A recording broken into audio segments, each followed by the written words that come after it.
Good evening, everyone. Tonight we set sail across wine-dark seas through storms and sirens, forgotten islands, and ancient gods. We are diving into the entire story of the Odyssey, an epic of longing and survival, of cleverness and curses, and a man who simply wanted to go home. As always, I would love to know where in the world are you listening from and what time is it for you. Whether you are lying in bed watching the moon drift by or curling up with a warm drink in the quiet dark, this is your time to rest. This is a story thousands of years old, passed from voice to voice beneath the stars. Tonight it is all yours. The city of Troy burned for days. Smoke coiled into the morning sky in heavy black columns, rising like omens toward the indifferent heavens. It was finally time to begin. Tonight we set sail across wine-dark seas through storms and sirens, forgotten islands, and ancient gods. We are diving into the entire story of the Odyssey, an epic of longing and survival, of cleverness and curses, and a man who simply wanted to go home. As always, I would love to know where in the world are you listening from and what time is it for you. Whether you are lying in bed watching the moon drift by or curling up with a warm drink in the quiet dark, this is your time to rest. This is a story thousands of years old, passed from voice to voice beneath the stars. And tonight it is all yours. The city burned for days. Smoke coiled into the morning sky in heavy black columns, rising like omens toward the indifferent heavens. And the scent of charred stone and scorched flesh clung to every breath drawn within 100 leagues of Ilium. It had once been proud, a city of towering walls and gilded towers that gleamed under the Anatolian sun. Its high citadel was home to kings who had held off 1,000 Greek ships for 10 long and bitter years. But no stone lasts forever, and no wall, however tall, can keep out deceit when it wears the skin of a gift. The wooden horse had been their ruin, pulled within the gates with songs and cheers. It stood silently in the heart of the city, as hollow as the promises that came with it. Inside, 30 of the best warriors the Achaeans could muster waited like vipers in a basket. Swords drawn and breath held until night cloaked the city, and the Trojans lay drunken and dreaming. Then the killing began, and when dawn returned, it rose not over Troy, but over its ruins. Among the ashes walked Odysseus of Ithaca, son of Laertes, known across the isles not for the strength of his sword arm, but for the sharpness of his mind. He had not cheered when the horse was pulled through the gates, though it had been his idea. Nor did he raise his voice in triumph as the palaces fell one by one, their marble columns groaning like trees in a storm before crashing to earth. There was no joy in what he saw. He moved through the wreckage like a man haunted, his sandaled feet crunching over the remnants of a civilization that had stood longer than any man's memory. He saw corpses half buried in rubble, men burned in their armor, women sprawled with their eyes open to the sky, and children curled in corners where even gods might hesitate to tread. Victory had come, yes, but it had come like winter after harvest, stripping everything away and leaving only cold behind. The Trojans were gone, their city broken, and the Greeks had won a war no one would forget. But there was nothing left to fight for. There is something strange about the end of a war. It is not a moment, not a single instant when all swords are sheathed and peace descends like a soft blanket. It is a slow and uneven thing. A quieting of the blood, a fading of the cries, a growing awareness that all the anger and agony that once seemed to matter so deeply have become distant echoes. For Odysseus, the war had been too long.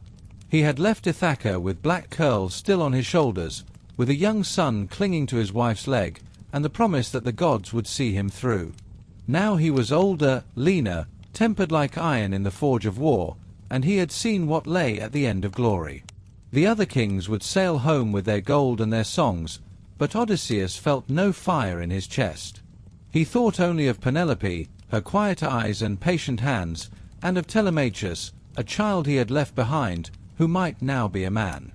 Archaeologists would later dig into the earth of northwestern Turkey at a site called Hisarlik and find the bones of Troy buried under centuries of silence. They would find crumbled walls, scorched stone, arrowheads lodged in collapsed gates, and ash layered so deep it told a story as clearly as any bard. They would call it Troy 7a and say it matched the dates of the songs of Homer, that there had been a real city and perhaps even a real war. But in this moment there were no historians, only the victors and the dead. And among them a tired king with salt at his temples and shadows in his heart turned his eyes to the sea. The wind called softly, carrying the smell of blood and fire away from the shore. It was time to go. Odysseus gathered his men, what was left of them. Ships rocked gently in the shallows, their black sails limp, their timbers groaning like tired beasts. There were no cheers as they boarded, no songs, just the silent rhythm of feet on planks and the groaning of oars as they set out once more into the open sea. Behind them, Troy smouldered. Ahead, the vast and unknowable sea stretched like a dark promise. No one knew the journey that lay ahead. Least of all, Odysseus. And the gods, watching from their thrones atop Olympus, began to whisper. The sea was calm when they left Troy. It stretched out before them in a mirror of silver and ash, still smeared with the smoke of the smouldering city behind. The ships rowed slowly at first, oars dipping into the tide with a soft rhythm that seemed almost reverent. There was no laughter on the decks, no jubilant songs. The Greeks had expected triumph to taste sweet, but the ashes of Ilium clung to their tongues. For 10 years they had fought, and now with Troy finally fallen, they sailed not as victors returning home, but as men hollowed by time and sacrifice. The war had taken from them more than comrades and youth. It had taken their certainty. What lay before them now was not peace, but the unknown. For no man can spend a decade at war and return unchanged. Odysseus stood at the prow of his black ship, one hand on the rail, the other wrapped in the folds of his dark cloak. His gaze was fixed on the horizon, though there was nothing to see but the faint shimmer where sky met water. His thoughts drifted toward Ithaca, the craggy island of his birth with its olive trees and goat-strewn hills, the smell of thyme and salt in the wind, and the white stones of the palace where Penelope waited, if she still waited. In his mind, he could see her on the terrace, weaving by lamplight, her fingers deft and tireless, though perhaps now streaked with age. Telemachus, the boy he had left swaddled in linen, would be nearly a man by now. Would he know his father, or had time erased him like a chalk mark on stone? The men rowed on, their arms moving with the muscle memory of soldiers long accustomed to hardship. The creak of the oars and the soft lap of water were the only sounds. Some stared blankly into the sea. Others whispered prayers to the gods or kissed small tokens around their necks. Charms from wives, from mothers, from children left behind. Each one dreamed of home, but none knew the path. The Aegean was a fickle place, and the gods were more so. Some had already begun to quarrel among themselves, dividing the spoils of favor and punishment. What had been a united effort under the banner of war was now dissolving into suspicion and pride. Agamemnon would return to Mycenae with his great haul of treasure and a cursed woman at his side. Menelaus would wander longer than he expected, though his brother had promised him a swift return. But it was Odysseus who drew the gaze of Poseidon, though he did not yet know it. The sea god watched him from beneath the waves, brooding like a storm not yet risen. Odysseus, the clever one, the builder of traps, the speaker of lies, had played a role in the fall of Troy that no god could ignore. Some admired his cunning, some despised it, but Poseidon remembered. For a time, the god held his hand, letting the ships glide over gentle swells under favorable winds. But that peace was only a pause. The sea is never still for long. Even the weather seemed hesitant, as if the world itself waited to see what course the returning Greeks would take. Stars appeared above them at night, wheeling slowly in familiar constellations, but their patterns felt changed just slightly, as though the heavens had shifted while men slaughtered one another on Trojan shores. The winds came soft and slow, warm as breath. Yet behind them always lay the threat of something colder, something darker. Odysseus spoke little during those early days. He gave commands with quiet clarity, but his thoughts were far away. He knew better than most that their voyage would not be simple. Too many eyes had watched Troy burn. Too many gods had taken sides.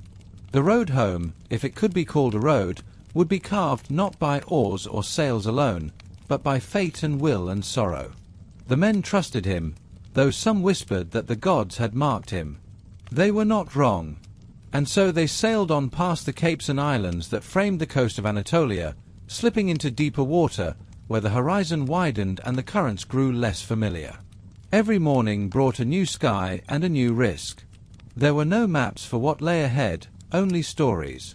Old tales of islands that moved, of winds that could tear ships apart in seconds, of sirens who sang sailors to their doom.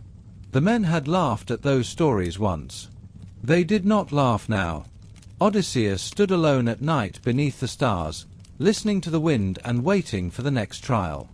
The war was over, but the journey had only just begun. The sea grew restless after Troy, as though it too had wearied of war. Winds shifted without warning, and the tide began to turn against them. The sails swelled one day and fell slack the next, and the men grew silent and uneasy. When the black ships reached the coast of Thrace, they were tired, hungry, and already losing the discipline they had clung to during the long campaign. They came upon the city of Ismarus, a stronghold of the Cicones, nestled on the edge of fertile land between hills and sea. The slopes around it were green and rolling, the wine-colored waters lapping gently against a pebble beach. It seemed a place too peaceful for warriors to touch, but peace was a word the Greeks had long forgotten. They had spent a decade taking what they needed by fire and blade. Why should now be any different? Odysseus did not command them to land, but he did not stop them either. And so they did what they had done in so many other cities. They came ashore at dawn, swords drawn and torches in hand. The Cicones were taken by surprise, the morning still clinging to mist and their guards still half in sleep. The Greeks fell upon them like wolves. They slaughtered the men who stood in defense, chased the women through the narrow streets, broke open storehouses, and stripped temples of their treasures. They feasted on stolen meat, drank stolen wine, and cheered as they dragged captive people down to the shore.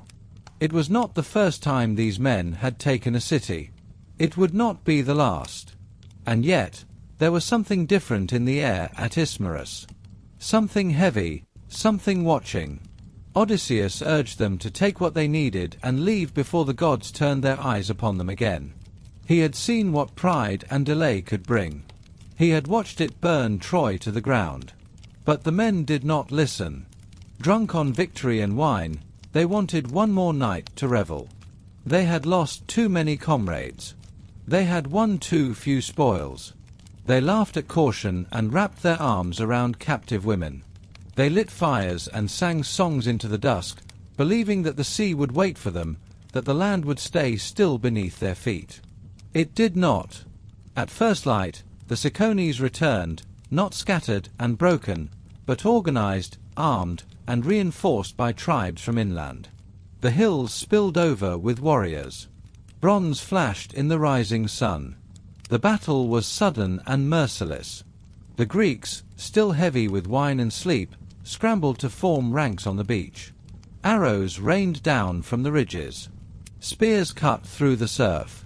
The fight was short, brutal, and without glory. Men who had faced Trojans for a decade now died in the sand at the hands of simple herdsmen and farmers. The tide that had once carried them to glory now threatened to carry them away in disgrace. Odysseus fought like a man possessed. He rallied the survivors, pulled his captains into line, and ordered a retreat to the ships. Shields rose, oars dropped, and with blood on their hands and curses in their ears, they rowed away from Ismarus, leaving behind the bodies of their dead. 6 men from each ship had fallen, and their names were never carved in stone or sung by poets. Their graves were the shallows, their epitaphs the silence that followed. When they were far enough from shore to see the smoke of their fires mingling with the new flames of the returning Cicones, Odysseus sat on the deck and looked back without expression. There was no victory in his heart, only the cold certainty that they had brought this on themselves, that they had been warned that the gods did not forget. Ismarus was not a punishment. It was a reminder. The war might be over, but the rules of blood and consequence still held. Behind him, the men were quiet again. They tended wounds, whispered prayers, and did not meet each other's eyes. Whatever had burned in them after Troy had dimmed. The world was wide, the sea was deep, and the road to Ithaca was far longer than they had dared imagine. And somewhere in the shifting blue, the gods were beginning to stir. The ships pulled away from the coast of Thrace with a heavy, rhythmic groan of wood against water. The smoke of Ismarus was still a faint smudge on the horizon, a grey ghost of the city they had just plundered and fled. For Odysseus, the victory at the city of the Cicones felt like a hollow thing, a bitter reminder that the habits of war are not easily broken. They had stayed too long, feasted too greedily, and paid for their delay in the blood of 72 brave men. As the oars dipped and pulled, the silence on the decks was thick. It was a silence filled with the names of the fallen, names that the sailors called out 3 times into the wind, a final ritual to ensure the souls of their companions would not wander lost in the spray. They were heading south now, moving toward the familiar currents that would take them around the southern tip of Greece, toward the home they had not seen in 10 long years. The men looked at the sky, watching for the first signs of the Peloponnese, hoping for a glimpse of the jagged cliffs of Cape Malea. But the sea is a kingdom that does not recognize the maps of men, and the gods were no longer content to watch from a distance. As they reached the great cape, the world seemed to shift. The north wind, Boreas, rose up like a titan from the depths of the air. It was not a storm of rain and thunder, but a wall of wind so fierce and steady that it stripped the breath from the sailors' lungs. The white caps of the waves turned to silver foam, and the ships were buffeted like dry leaves in an autumn gale.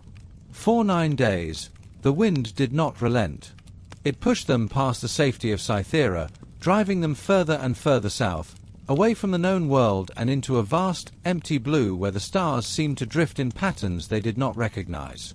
The familiar landmarks of the Aegean vanished. The sight of land became a memory. The sun rose and fell over an endless horizon of water that seemed to stretch into the very basement of the world. On the 10th day, the wind finally fell slack, leaving the ships bobbing in a heat that was heavy and still.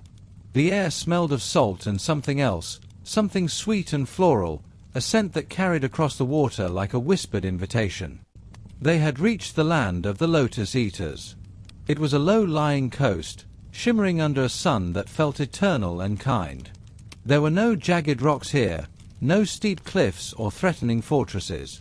The beach was as pale as bone and as soft as sifted flour, and the water that lapped against the hull was clear and shallow, moving with the slow, rhythmic pulse of a sleeping heart.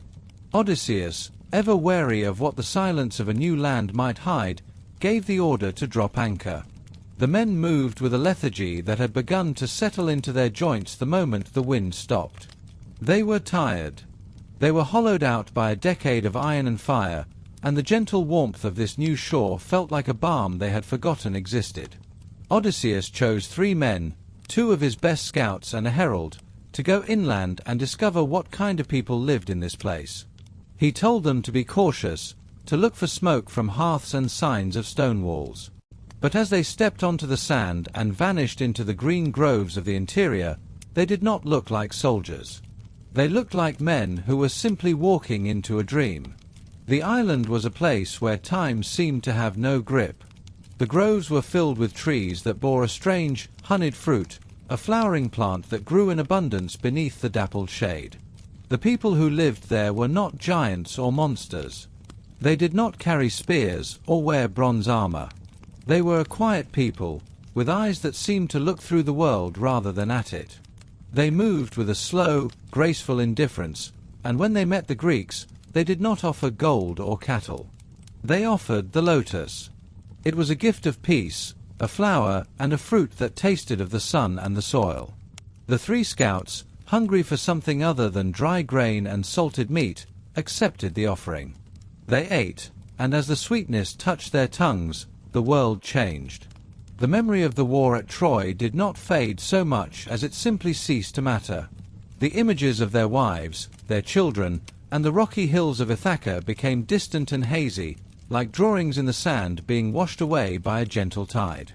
The longing for home, that burning ache that had sustained them through 10 years of slaughter, vanished entirely. They sat down in the grass, their limbs heavy and warm, and they smiled at the sky. They did not want to return to the ship. They did not want to report back to their king. They wanted only to stay in the golden light, to eat the lotus, and to forget that there was anything else in the world.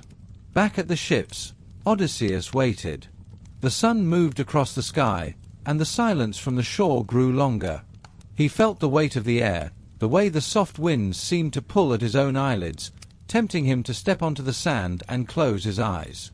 But his mind was a restless thing, a clock that never stopped ticking.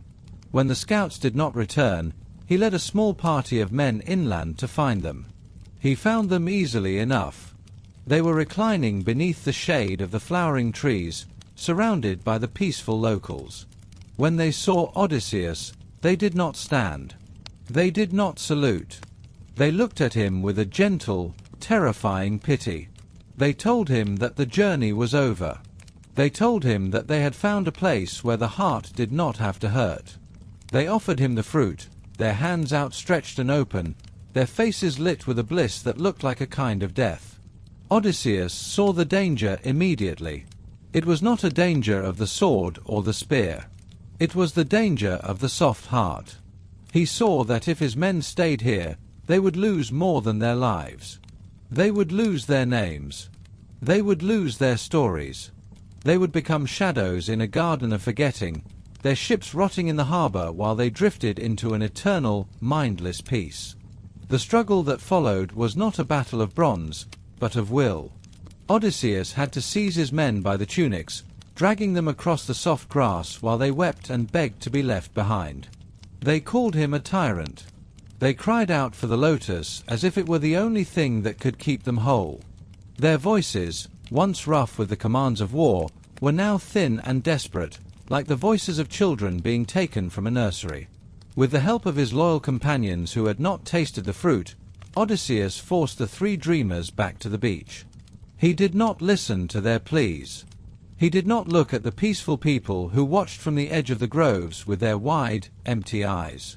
He had the scouts hauled onto the ships and bound them with ropes beneath the rowing benches, where they lay sobbing in the dark, mourning the loss of a dream they could no longer fully describe. Odysseus stood at the prow and shouted for the rest of his men to board the ships at once. He feared that if they stayed even another hour, the very air of the island would begin to dissolve their resolve. He did not want another man to taste that honeyed oblivion. The sailors, seeing the state of their comrades, obeyed with a sudden, sharp urgency. They scrambled into their places, their oars striking the water with a frantic rhythm as they pushed away from the pale sand and the shimmering groves. As the island of the Lotus Eaters faded into a golden speck on the horizon, the wind picked up again, carrying the scent of the flowers away. The three bound men eventually fell into a deep, troubled sleep, and when they woke, the memory of the lotus was gone, replaced once more by the cold salt spray and the hard reality of the sea. But Odysseus stayed awake, his hand firm on the tiller. He knew that they had escaped a trap that was far more clever than any horse made of wood.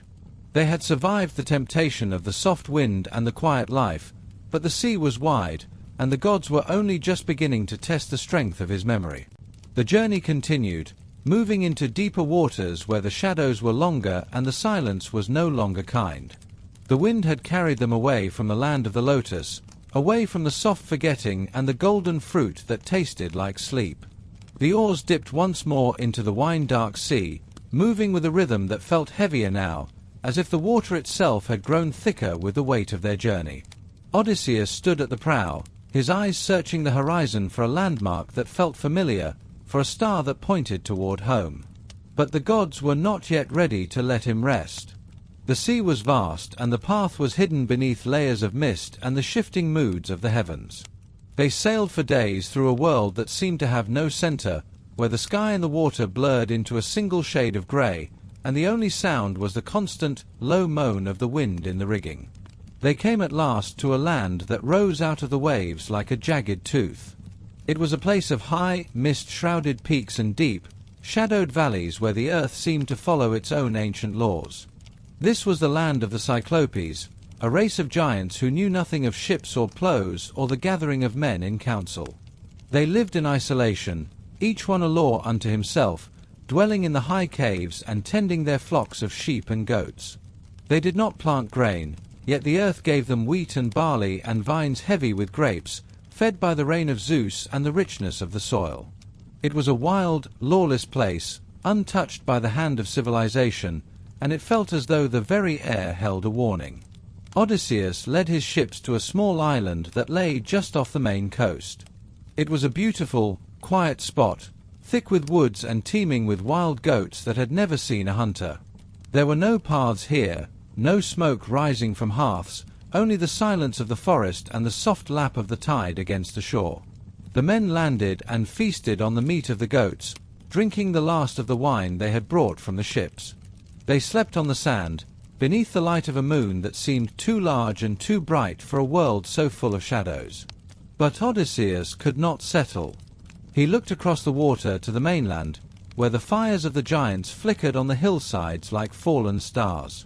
His curiosity, a fire that had burned in him since the days before Troy, would not let him stay on the safety of the island. He wanted to see who lived there. He wanted to know if they were hospitable men or savages who feared no gods. The next morning, he chose 12 of his best men and set out in a single ship. He took with him a skin of wine, a gift from a priest of Apollo, a liquid so potent and so sweet that it had to be diluted with 20 parts water to be drunk by mortal men. It was a treasure he had kept hidden, a secret weapon for a time of need. They reached the mainland and found a high cave near the shore, screened by laurel bushes and surrounded by a yard of massive stones. Inside, the cave was a cathedral of shadow and milk. There were crates of cheese so heavy it took 2 men to lift them, and pails of whey, and pens filled with lambs and kids, all sorted by age with the meticulous care of a master shepherd. His men pleaded with him to take the cheese and the lambs and flee back to the safety of the ship. They felt the cold breath of the cave, the weight of the silence that hung in the air. But Odysseus refused. He wanted to meet the owner of the cave. He wanted to see what kind of man could build such a place. It was a mistake born of pride and the sharpness of his own mind, a mistake that would cost him dearly.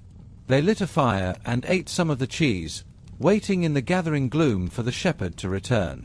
He came at dusk, and the earth trembled beneath his feet. He was not a man, but a mountain of flesh and bone, with a single eye set in the center of his forehead that burned with a dull, hungry light. He carried a load of dry wood that he threw onto the floor with a crash that sent the Greeks scurrying into the deepest corners of the cave.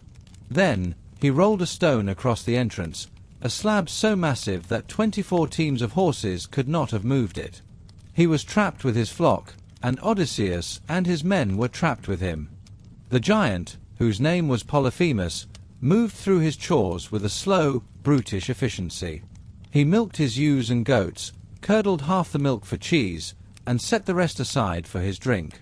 It was only when he lit his own fire that he saw the strangers huddled in the shadows. His voice, when he spoke, was a roar that seemed to shake the very foundations of the world. He asked them who they were and where they had come from, and Odysseus, his heart pounding like a drum, stepped forward. He spoke of Troy and the long journey home, of the storms that had driven them off course, and he asked for the hospitality that was due to travelers under the law of Zeus. But Polyphemus laughed, a sound like the grinding of stones. He cared nothing for Zeus or the laws of the gods. He claimed to be stronger than any god, a child of Poseidon who lived by his own rules. Without another word, he reached out and seized 2 of the men, dashing their heads against the floor of the cave. He tore them limb from limb and devoured them, bone and flesh and all, while the others watched in a horror that had no name. When he was full, he lay down among his sheep and slept, his snoring like the rumbling of a volcano. Odysseus drew his sword, ready to plunge it into the giant's chest. But he stopped. He looked at the massive stone blocking the entrance and realized that if he killed the giant, they would all die in that cave, buried alive in a tomb of shadow and sour milk. He would have to be clever. He would have to wait. The next morning, the giant killed 2 more men for his breakfast. He drove his flocks out to pasture and rolled the stone back into place, leaving the survivors to wait in the darkness for the end. It was then that Odysseus saw a great club of olive wood, as large as the mast of a ship, leaning against a wall. He and his men cut a length from it, sharpened the end to a point, and hardened it in the fire. They hid it beneath the piles of sheep dung that littered the floor, and they waited. When the giant returned at dusk and ate 2 more of his companions, Odysseus stepped forward. He offered the giant a cup of the potent wine he had brought from the ship. Polyphemus drank it and demanded more. 3 times he drained the cup, the wine clouding his mind and slowing his movements. He asked Odysseus for his name, promising a gift in return for the drink. Odysseus looked into the giant's single eye and spoke the words that would save them. He said, "My name is Nobody." The giant laughed, his voice slurred and heavy. He said that his gift to Nobody would be to eat him last. Then he fell into a deep, drunken sleep, his head lolling to one side. Odysseus and his men brought out the olive stake. They heated the point in the fire until it glowed like a coal. With a great cry, they drove it into the giant's single eye, leaning on it with all their weight and twisting it as a shipbuilder twists a drill into a timber. The eye hissed and bubbled, the lid and the brow scorched by the heat. Polyphemus let out a scream that echoed across the island, a sound of such pure agony that the other Cyclopes woke in their caves and came running to the stone door. They asked him what was wrong, who was hurting him. And the giant cried out from his darkness, "Nobody is hurting me. Nobody is killing me by craft and not by out-and-out survival." The other giants, hearing this, told him that if no man was hurting him, then his pain must be a sickness from the gods, and they told him to pray to his father Poseidon. They turned and went back to their caves, leaving him to his rage. But they were still trapped.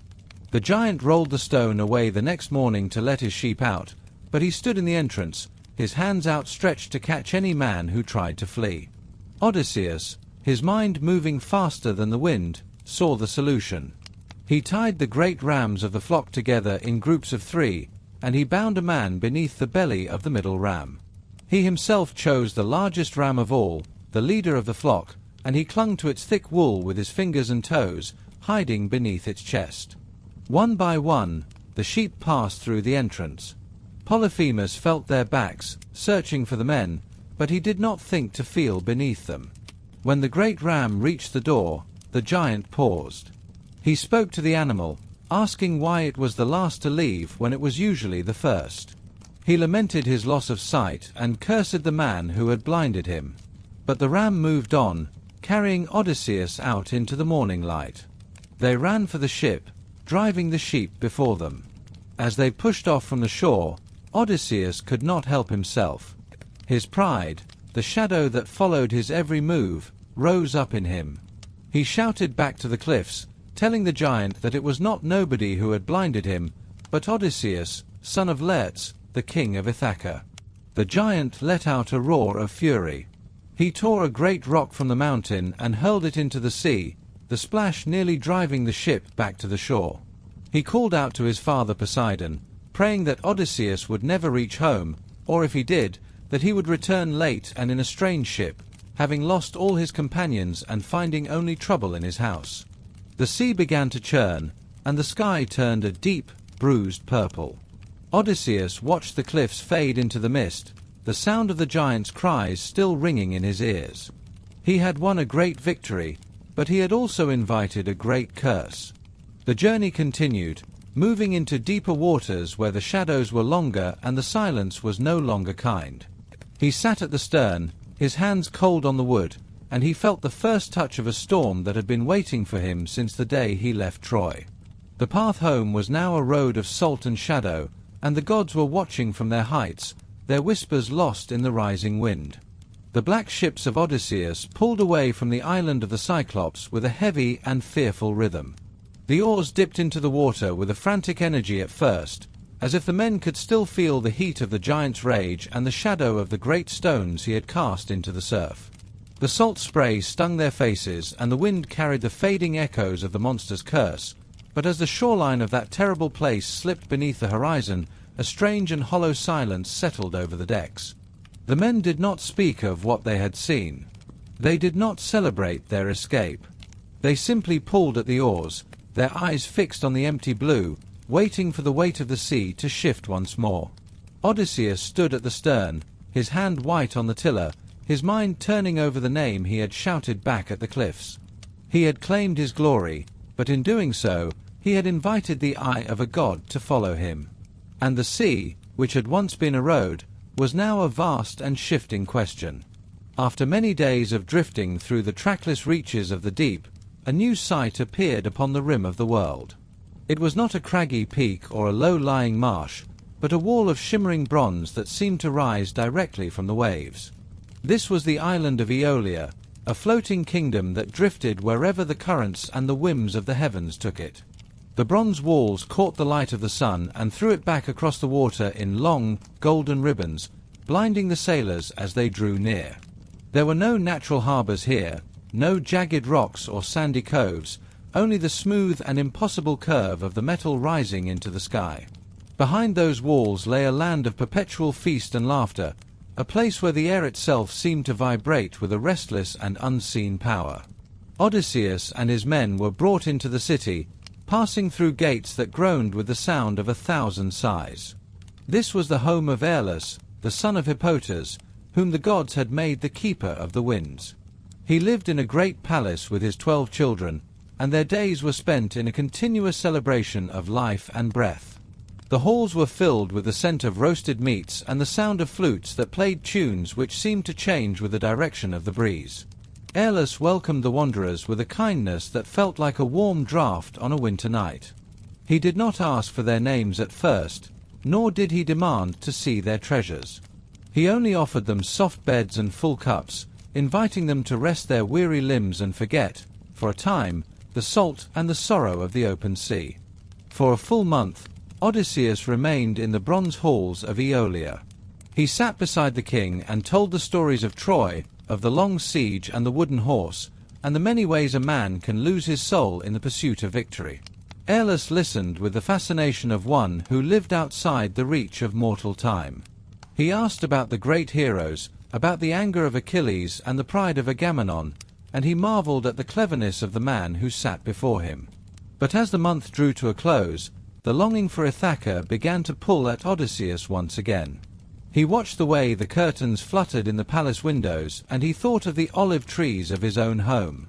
He thought of Penelope and the son who would now be walking the shores of a kingdom that had forgotten its king. When Odysseus finally asked for leave to depart, Aeolus did not try to keep him. The king understood the nature of the wind and the way it always seeks to return to the places it has known. To aid the hero on his journey, Aeolus prepared a gift that was both a blessing and a burden. He took the hide of a full-grown ox, a skin that was tough and thick and cured until it was as dark as the night sky. Into this bag, he gathered the energy of every gale and every storm that plagued the world. He caught the north wind that brings the ice and the south wind that carries the heat of the desert. He trapped the east wind that stirs the waves into a frenzy and all the shifting gusts that lead sailors astray. He bound the mouth of the bag with a cord of shining silver, knotting it so tightly that not even the smallest whisper of air could escape. Aeolus placed the heavy bag in the hold of Odysseus's ship and gave him a final instruction. Only the west wind, the gentle Zephyrus, was left free to blow. It would follow behind the ships and push them softly toward the shores of Ithaca, a steady and faithful hand upon their sails. So long as the silver cord remained tied, so long as the other wind stayed trapped within the dark oxide, the sea would remain as smooth as glass. Odysseus thanked the king with a heart full of hope. He believed that the gods had finally turned their faces toward him, that the trial was ending, and that the road home was now a straight and simple path. For 9 days and 9 nights, Odysseus did not leave the tiller. He did not sleep. He did not trust any of his men to hold the course, for the stakes were too high and the memory of their failures was too fresh. He watched the stars crawl across the heavens, and he felt the west wind brushing against his neck like a promise. On the 10th day, the horizon began to change. The flat blue of the sea was broken by a line of dark green hills. The men began to shout, for they could see the smoke rising from the hearth fires of Ithaca. They could see the shepherds tending their flocks on the high ridges and the white spray of the surf against the familiar cliffs. They were so close that the smell of the earth, the scent of thyme and wild oak, drifted out to meet them across the water. But exhaustion is a subtle enemy. Seeing his home so near, believing the danger had passed, Odysseus finally allowed his eyes to close. He slumped against the wood of the ship and fell into a deep and heavy sleep, the first true rest he had known in many years. It was in this moment of quiet that the seeds of suspicion began to grow among his crew. They gathered in the shadows of the mast and looked toward the hold, where the silver cord of the oxide bag glimmered in the fading light.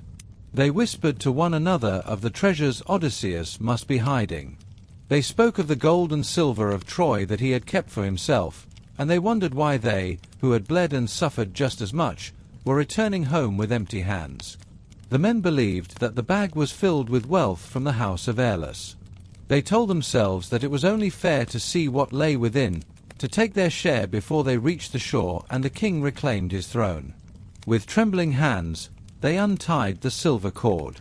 The moment the knot was loosened, the sea seemed to scream. The winds, which had been compressed and crowded in the darkness of the bag, burst forth with a fury that shook the foundations of the world. They did not blow in one direction, but in all directions at once, a chaotic and howling wall of air that tore the sails to ribbons and spun the ships around like toys in a whirlpool. Odysseus woke to the sound of his own ruin. He looked up to see the shores of Ithaca receding, the smoke of the hearth fires vanishing into a grey and violent mist. The ships were being driven back, dragged away from everything he loved by the very power that was meant to save him. He watched his men weeping and clinging to the masts, and for a moment he thought of casting himself into the sea. He thought of letting the waves take him, for the pain of being so close and losing it all was more than he felt he could bear. But the stubborn will that had seen him through the war and the cave of the giant held him fast. He sat in the stern, a ghost of a man, and watched as the storm carried them all the way back to the floating island of bronze. When they reached Aeolia for the second time, there was no welcome. The bronze walls looked cold and indifferent under a leaden sky. Odysseus went up to the palace alone and found Aeolus feasting with his children as he had before. But the king's face was no longer kind. He looked at the bedraggled hero and he saw the mark of divine hatred. Aeolus told him to leave at once, for he would not help a man whom the gods so clearly detested. To help such a person, the king said, would be to invite the wrath of the heavens upon his own house. And so the men were cast out, forced to take up their oars once more without the help of any wind at all. For 6 days they rowed through a sea that felt as thick as oil. There was no breeze to cool them and no current to guide them. Their arms ached and their spirits were broken, and the silence on the ships was the silence of men who no longer believed in a return. On the 7th day, they reached the land of the Laestrygonians, a place where the sun never truly sets and the shadows of the mountains stretch long and dark across the valleys. They found a harbour that was narrow and deep, guarded by 2 high cliffs that left only a small opening to the sea. 11 of the ships sailed into that calm and hidden water, docking side by side in the stillness. Only Odysseus, moved by a lingering and nameless caution, kept his ship outside the harbour, mooring it to a rock beneath the shadow of the outer cliff. They sent scouts inland to find what manner of people lived in this strange and quiet place. They found a girl at a spring, a daughter of the king, who led them toward the city. But the city was a place of nightmare. The Laestrygonians were not men, but giants, creatures of massive size and terrible hunger. The king of that place did not offer hospitality. He seized the first scout and devoured him where he stood. The others fled back toward the harbour, but the giants were already at the cliffs. They began to tear great boulders from the earth and hurl them down upon the ships trapped in the narrow water. The sound was like the breaking of a world. The timbers of the 11 ships were smashed into splinters and the men were speared in the water like fish.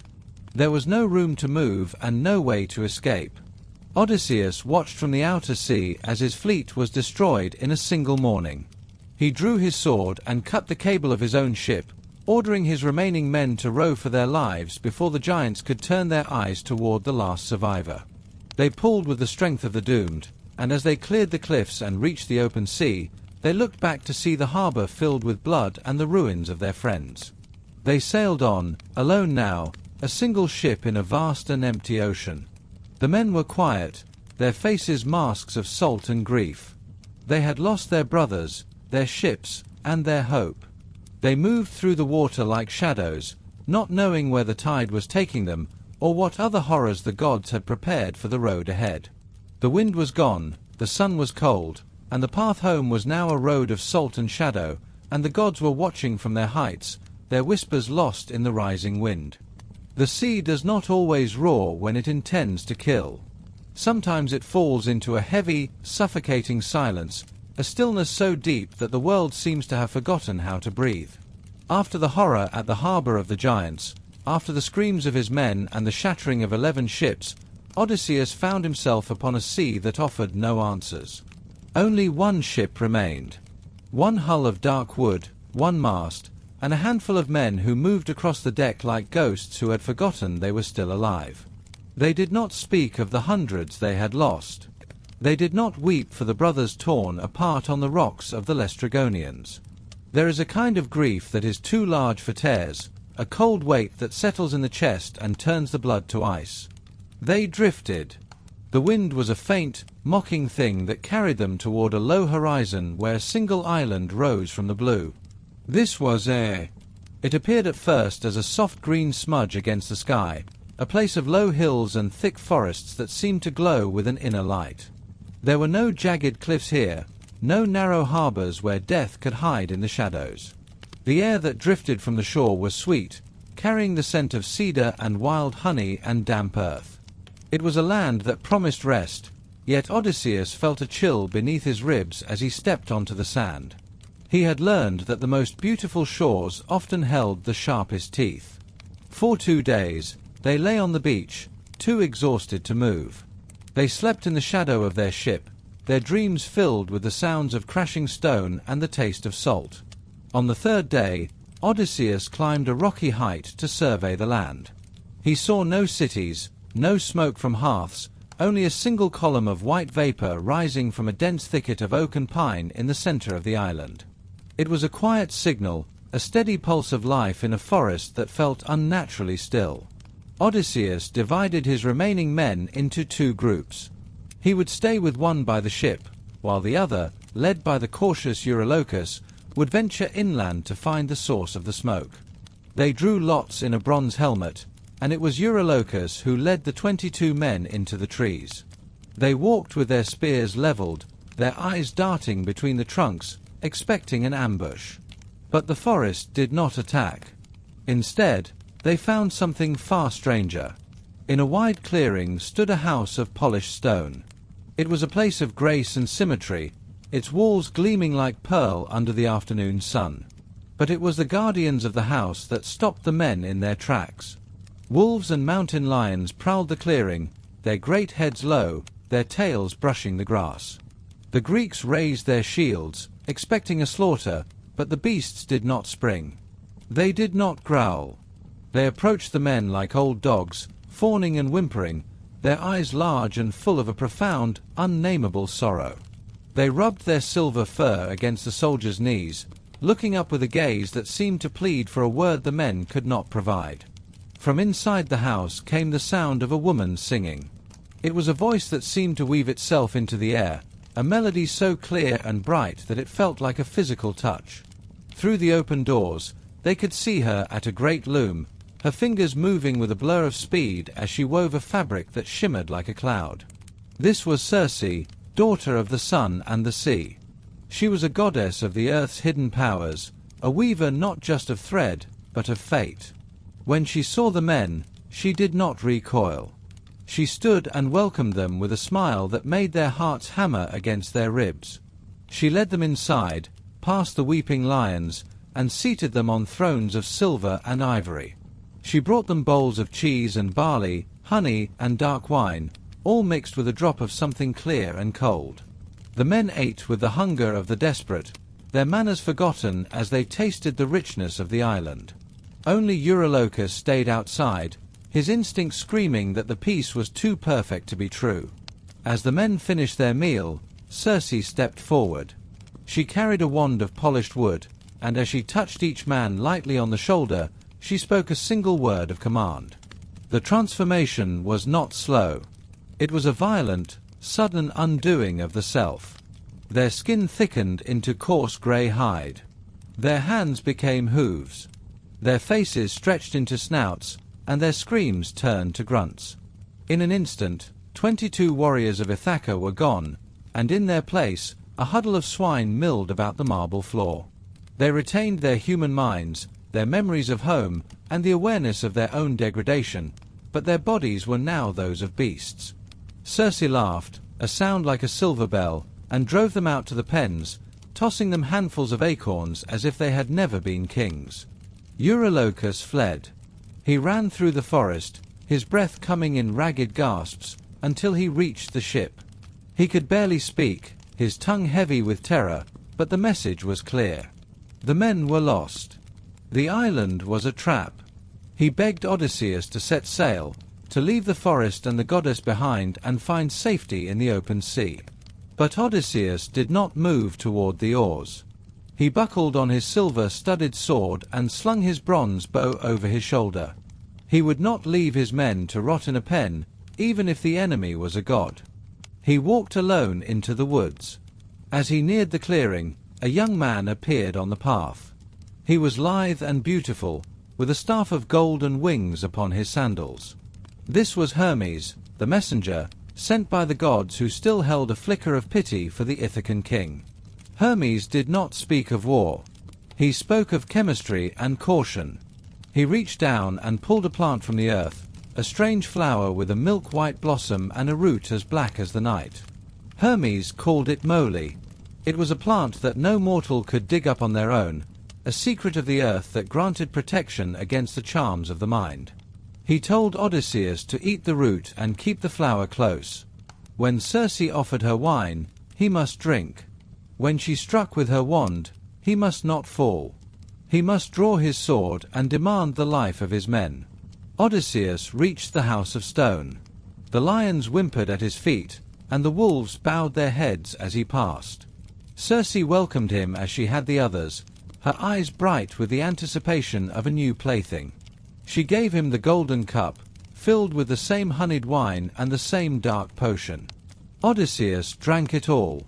He felt the cold touch of her magic sliding through his veins, looking for a way to break him, but the moly stood like a wall. The magic had nowhere to go. When she struck him with her wand and told him to go to the styes, Odysseus did not change. He did not grunt or fall to the floor. He drew his sword, the bronze blade flashing in the sunlight, and lunged at her throat. Circe fell to her knees, her pride shattered in an instant. She knew then who he was. She had been warned that a man of craft and sorrow would one day come from the sea, a man who could not be broken by her art. She surrendered. She led him to the pens and, with a different word and a different touch, restored his men to their human forms. They emerged from the mud, weeping and clutching at Odysseus's knees, their skin smoother and younger than it had been before the change.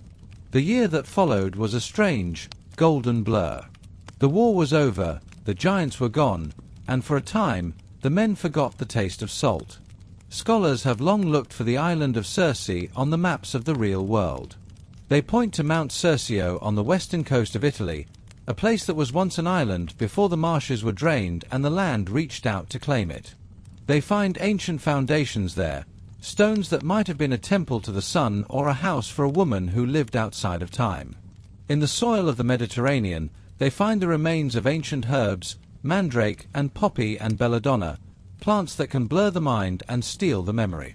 Perhaps the magic was not in a wand, but in the garden, a knowledge of chemistry passed down through a lineage of women who knew the earth's secrets. For a full year, the Greeks stayed on Aea. They ate the finest meats and drank wine that never went sour. They slept on beds of soft linen and listened to the singing of the goddess. Odysseus lived in her halls as a guest and a lover, the memory of Ithaca fading like a dream upon waking. It is easy to stay in a place where there is no hunger and no fear. It is easy to let the days slip by when the world outside is full of monsters. But a man cannot live forever in a house of stone, no matter how beautiful the song. The men eventually came to Odysseus, their faces grim. They reminded him of the olive trees of Ithaca, of the wives who had grown old waiting, and the sons who had never known their fathers. The spell of luxury broke. Odysseus went to Circe and asked for the way home. She did not argue. She was a goddess, and she knew that a mortal heart is a restless, tethered thing. But she gave him a final, terrifying instruction. To reach Ithaca, he could not simply sail west. He had to go to the edge of the world, to the place where the sun never shines and the river of sorrow flows into the sea. He had to speak to the dead. He had to find the ghost of Tiresias, the blind prophet, who alone knew the path that Poseidon had hidden. Before they left, a small tragedy struck. Elpenor, the youngest of the crew, a boy who was not particularly brave or clever, had grown drunk on the roof of Circe's house. When he heard the call to depart, he woke in a fog and stepped off the ledge, breaking his neck upon the stones below. They did not have time to bury him. They left his body where it fell, a small debt to the island they were leaving behind. They set sail into a cold, rising wind. The sun began to fail, and the green hills of Ire vanished into a grey mist. Odysseus stood at the prow, the flower of moly still tucked into his belt, staring into the darkness ahead. He was no longer just a sailor or a king. He was a man who was about to cross the final border, moving toward a land where the living are not welcome, and the only maps are drawn in blood and shadow. The ship moved through a world that had lost its color. The north wind, sent by the sorceress with a final breath of instruction, pushed them across the dark waters of the river Oceanus. It was a voyage into the geography of the forgotten. The land of the Cimmerians lay wrapped in mist and cloud, a place where the sun never looked down with his shining eye, neither when he climbed the starry heavens nor when he turned back toward the earth at evening. Here, the day was indistinguishable from the night, and a heavy, damp cold clung to the rigging of the black ship. The men moved like sleepwalkers, their voices reduced to whispers, for they knew they were treading upon the threshold of the great darkness. They reached the spot where the river Pyriphlegethon and the river Cocytus, which is a branch of the Styx, flow into the thundering depths of Acron. Odysseus stepped onto the shore, his feet sinking into the grey sand that felt as soft as ash. He carried the black ram and the ewe, and in his hand he held the bronze sword that had tasted the blood of Trojans. He did not look back at his men, who stood huddled by the ship, their faces pale in the eternal twilight. Following the commands of Circe, he dug a pit, a cubit square, and around it he poured the libations to the dead. First, he poured a mixture of honey and milk, then sweet wine, and turdly water, and over all he sprinkled white barley meal. He made many vows to the strengthless heads of the dead, promising that when he returned to Ithaca he would sacrifice a barren heifer in his own halls and heap the pyre with treasures. To the blind prophet Tiresias alone, he promised a separate offering of a black ram, the finest in all the land. Then he cut the throats of the sheep so that the dark blood flowed into the trench. The silence of the underworld was broken. From the depths of Erebus they came, the spirits of those who had passed beyond the light. They rose like steam from a winter stream, a swirling, formless crowd of shadows. There were brides who had died in their youth, and old men who had endured many years of sorrow. There were tender girls with hearts still heavy with recent grief, and many warriors who had been wounded by bronze spears, men who had fallen in battle with their blood-stained armor still upon them. They drifted around the pit from every side with a strange and terrible crying, a sound like the rustling of dry leaves in a wind that carries no heat. Odysseus felt a cold fear grip his heart, but he stood his ground. He drew his sharp sword and took his seat, forbidding the strengthless heads of the dead to draw near to the blood until he had questioned the prophet. The first shade to approach was not a stranger, but one of his own. It was Elpenor, the youngest of his crew, who had fallen from the roof of the palace on the island of Ire. In the haste of their departure, they had left him unwept and unburied, his body lying cold in the hall of the enchantress. When Odysseus saw him, his eyes filled with tears. He asked how the young man had come to the land of shadows so quickly, outstripping the speed of the black ship. Elpenor answered with a voice that seemed to come from a great distance, telling the story of his drunken fall and the breaking of his neck. He begged Odysseus by the memory of his wife and the father who had bred him, and by his son Telemachus, not to leave him behind as a curse for the gods to see. He asked for a mound to be raised for him on the shore of the grey sea, a memorial for a man of no fortune, and that his oar, with which he had rowed among his comrades, be planted upon his grave. Odysseus promised to do all that was asked, for even in the house of Hades, the debt of a comrade was a sacred thing. Then came the shade of his mother, Anticle, the daughter of the great-hearted Autolycus. When he had sailed for Troy, she had been alive, a woman of grace and quiet strength. Now she was a shadow, her eyes hollow and her form as thin as a dream. Odysseus felt a sharp pang of grief, for he had not known she was dead. He longed to let her drink the blood, to hear her voice and find comfort in her presence, but the duty of the king outweighed the heart of the son. He held her back with his sword, a cruel but necessary act, until he could speak with the one who held the keys to his future. At last, the spirit of the Theban Teiresias came forward, bearing a golden staff. Even in death, his mind remained clear, a gift from Persephone that allowed him to retain his wisdom while the other shades wandered in a mindless fog. He asked why the king of Ithaca had left the light of the sun to visit the joyless dead, but he did not wait for an answer. He drank the dark blood from the pit, and as he did, the fog of the afterlife seemed to lift from him. He spoke of the journey home, a path that would be hard and full of peril. He told Odysseus that the earth-shaker, Poseidon, was still full of wrath because of the blinding of the Cyclops, and that the sea would not be kind. Yet, there was hope. Teiresias warned him of the island of Thrinacia, where the cattle of Ilios grazed. If the men could restrain their hunger and leave the beasts untouched, they might yet reach Ithaca, though they would suffer much. But if they harmed the cattle, the prophet foresaw the destruction of the ship and the death of every man. Odysseus alone would survive, arriving home in a stranger's ship, a man of sorrows, to find his house filled with trouble. He spoke of the suitors, the arrogant men who were devouring the wealth of the palace and wooing the queen. Odysseus would have his revenge, Teiresias promised, but the work would not end with the slaughter in the hall. He must then take a well-shaped oar and travel inland, further than any man had gone, until he reached a people who knew nothing of the sea and did not eat their food with salt.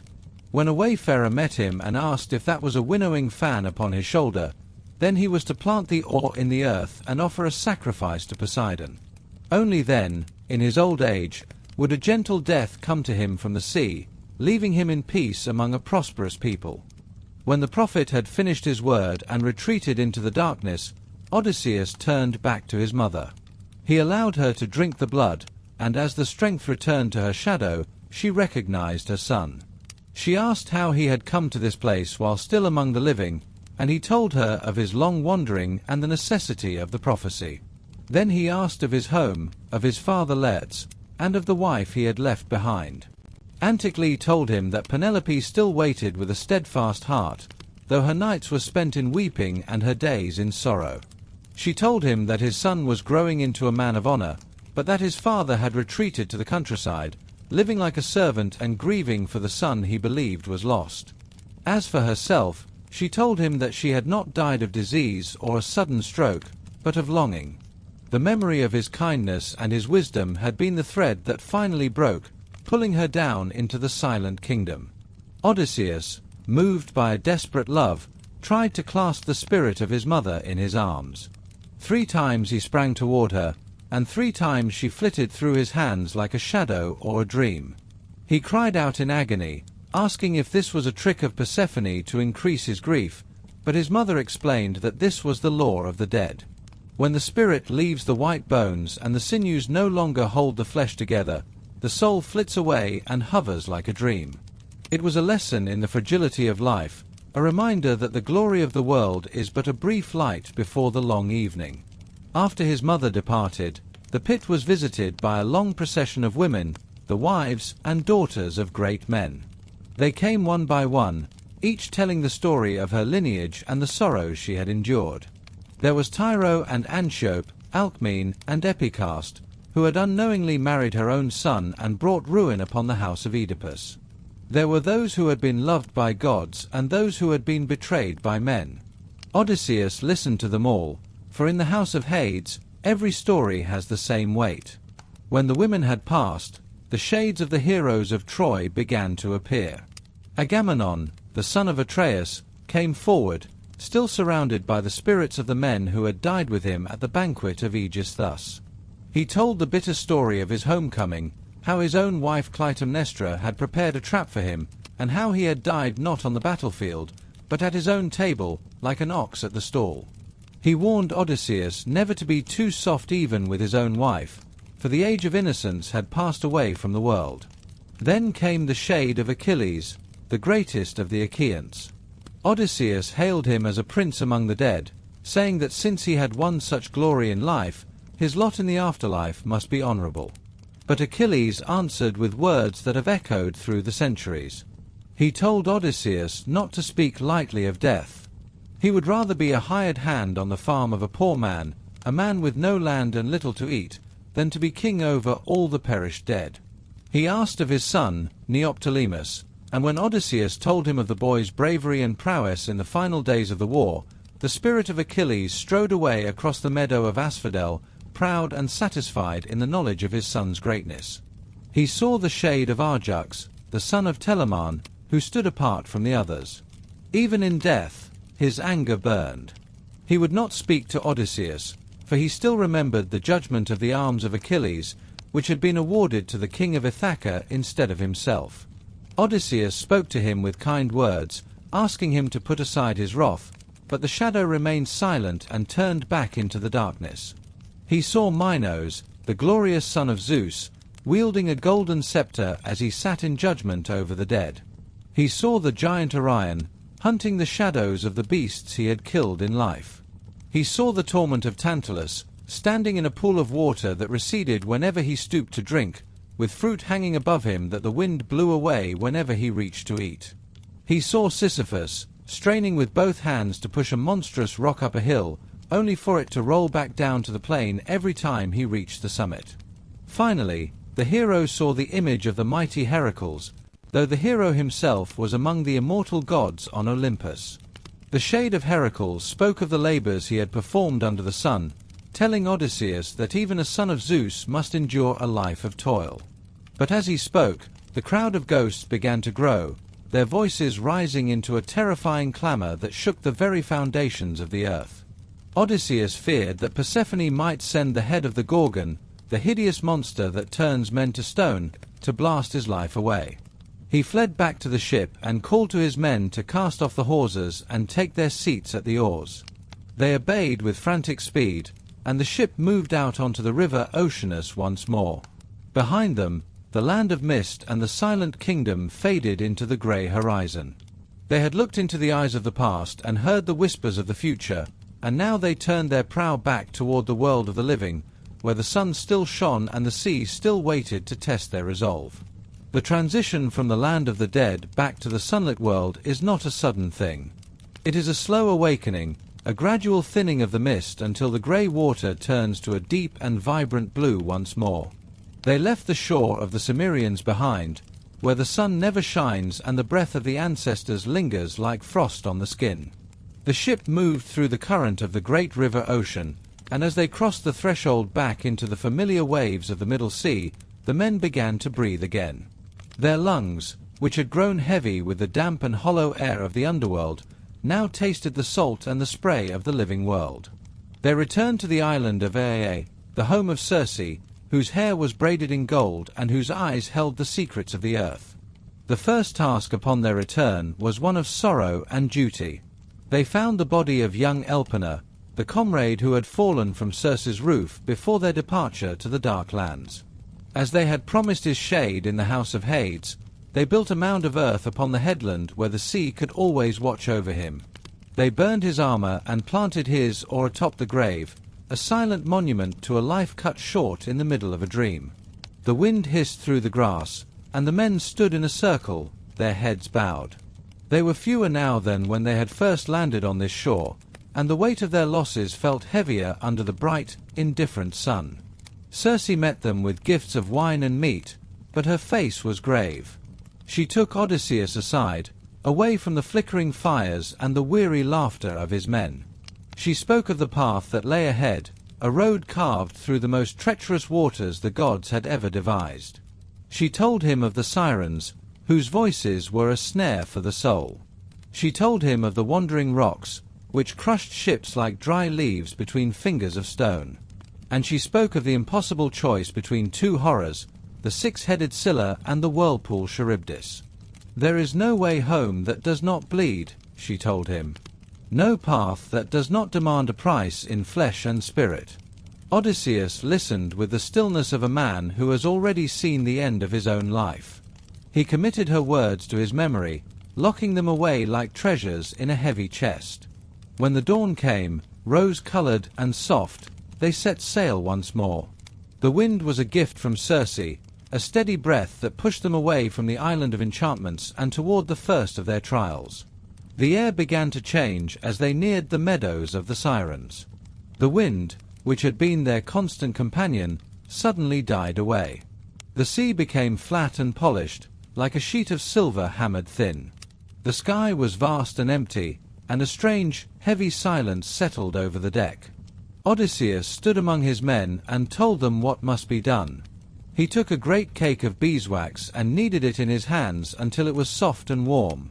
One by one, he stopped the ears of his crew, sealing them against the world of sound.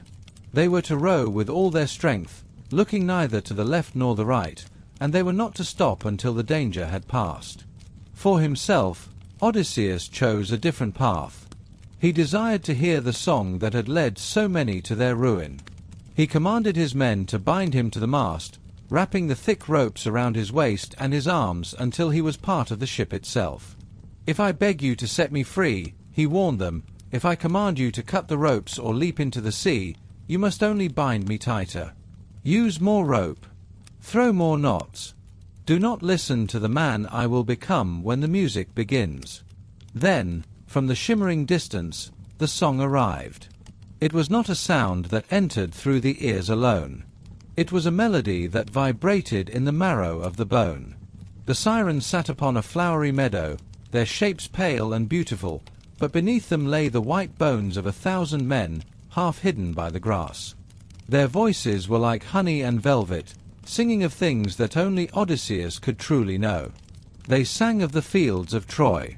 They sang of the glory of the war and the names of the fallen. They sang of everything that had happened on the wide earth, promising him wisdom, promising him rest, promising him a home that was not made of stone and soil, but of pure and perfect memory. Odysseus strained against the ropes. The pain was nothing compared to the hunger in his heart. He shouted to his men, his voice cracking with desperation, begging them to let him go, to let him fly toward that beautiful, lethal music. He saw Perimedes and Eurylochus look at him with empty, wax-filled ears. They did not hear his cries. They only saw their captain thrashing against the mast like a trapped bird. Remembering his command, they rose from their benches, not to free him, but to wrap even more rope around his body, cinching it so tight it bit into his skin. They rowed on, their oars dipping into the silver water in a steady, rhythmic beat, until the voices of the Sirens faded into the distance and the wind returned to fill the sails. Only then did they remove the wax and cut the ropes, and Odysseus slumped against the wood, a man who had heard the secrets of the gods and found them more painful than any wound. But the sea allows no time for recovery. Soon, they heard a different sound, the low, hollow roar of water being swallowed by the earth. A mist began to rise, thick and cold, and the men grew pale as they saw the cliffs of the strait rising before them. To the left lay Charybdis, the great whirlpool that drank the dark tide 3 times a day and spat it back out in a boiling fury of foam and wreckage. To the right was the cavern of Scylla, a creature of nightmare who lived in the high, shadowed rocks. Circe had warned him that to pass Charybdis was to risk the entire ship and everyone aboard. To pass Scylla was to lose 6 men, 1 for each of her snapping, long-necked heads. Odysseus stood at the prow, his armor gleaming in the dim light. He did not tell his men of Scylla. He knew that if they heard of the monster, they would drop their oars and hide in the hold, and the whirlpool would claim them all. He stood with 2 spears in his hands, watching the rocks, hoping against hope that he might strike the beast before she could strike his crew. But the gods do not allow such victories. The ship hugged the cliff, trying to stay as far from the swirling maw of Charybdis as possible. The water below them was black and deep, and the sound of the whirlpool was like the grinding of teeth. Suddenly, from the high, dark cave, 6 necks shot out like strikes of lightning. They were long and sinuous, ending in heads with triple rows of fangs. Before any man could cry out, the beast seized 6 of the best sailors from their benches. Odysseus watched in horror as his comrades were lifted into the air, their hands reaching out to him, calling his name for the last time as they were dragged into the shadows of the cliff to be devoured. It was the most piteous thing he had ever seen. He had witnessed the slaughter at Troy and the fury of the Cyclops, but the sight of his friends being taken while he stood helpless, unable to save even one of them, left a scar upon his soul that would never heal. But there was no time to mourn. The current was strong and the whirlpool was waiting. They rowed with the strength of the damned, pulling the ship through the narrow passage until the cliffs fell away and the open sea lay before them once more. The sun began to rise, but it brought no warmth to their hearts. Ahead of them lay the island of Thrinacia, the home of the sun god Helios. The air was filled with the sweet, lowing sound of cattle and the gentle bleating of sheep. Odysseus remembered the warnings of Circe and the ghost of Teiresias. "Do not touch the cattle of the sun," they had said. "If you harm even one of them, your ship and your men are doomed." Odysseus turned to his crew, his voice heavy with exhaustion. He told them they must bypass the island, that they must keep rowing and find a different shore to rest. But Eurylochus stood against him. The men were broken, he said. They were hungry, their limbs were like lead, and they had just watched their brothers die in the jaws of Scylla. "We are not made of iron," he cried. "We cannot row through the night while the land of rest lies right before us." The men murmured their agreement, their eyes dark with resentment and fatigue. Odysseus felt the weight of the curse beginning to settle over them. He relented, but only after making every man swear a terrible oath that they would not touch the sacred flocks. They would eat the food they had brought from Circe and leave the golden cattle in peace. They landed the ship in a quiet bay and built their fires, but the gods were not yet finished with them. That very night, a storm blew in from the south, a wind so fierce and steady that it trapped them on the island for a full month. Their supplies ran low. The bread was gone. The wine was finished. They hunted for birds and fish, but it was not enough to still the hunger that gnawed at their bellies. One afternoon, while Odysseus had gone inland to pray for a fair wind and had fallen into a deep, God-sent sleep, Eurylochus gathered the men. He spoke of the shame of starving when food stood right before them. Better to die in a storm at sea, he argued, than to wither away on a lonely shore. They slaughtered the finest of the cattle, the golden beasts with broad brows, and the smell of roasting meat drifted into the sky. When Odysseus awoke and returned to the shore, he knew it was the end. The meat on the spits began to low like living cows, and the skins of the dead animals crawled across the sand. The sun god Helios looked down from his chariot and cried out to Zeus for vengeance. "If they are not punished," he threatened, "I will take my light to the underworld and shine only for the dead." Zeus answered with a nod of thunder. For 6 days the men feasted, unaware or uncaring of the doom they had invited. On the 7th day, the wind died down and they set sail. But as soon as the island was out of sight, a black cloud gathered above them. A sudden gale snapped the mast, and a bolt of white lightning struck the ship, shattering it into 1,000 pieces.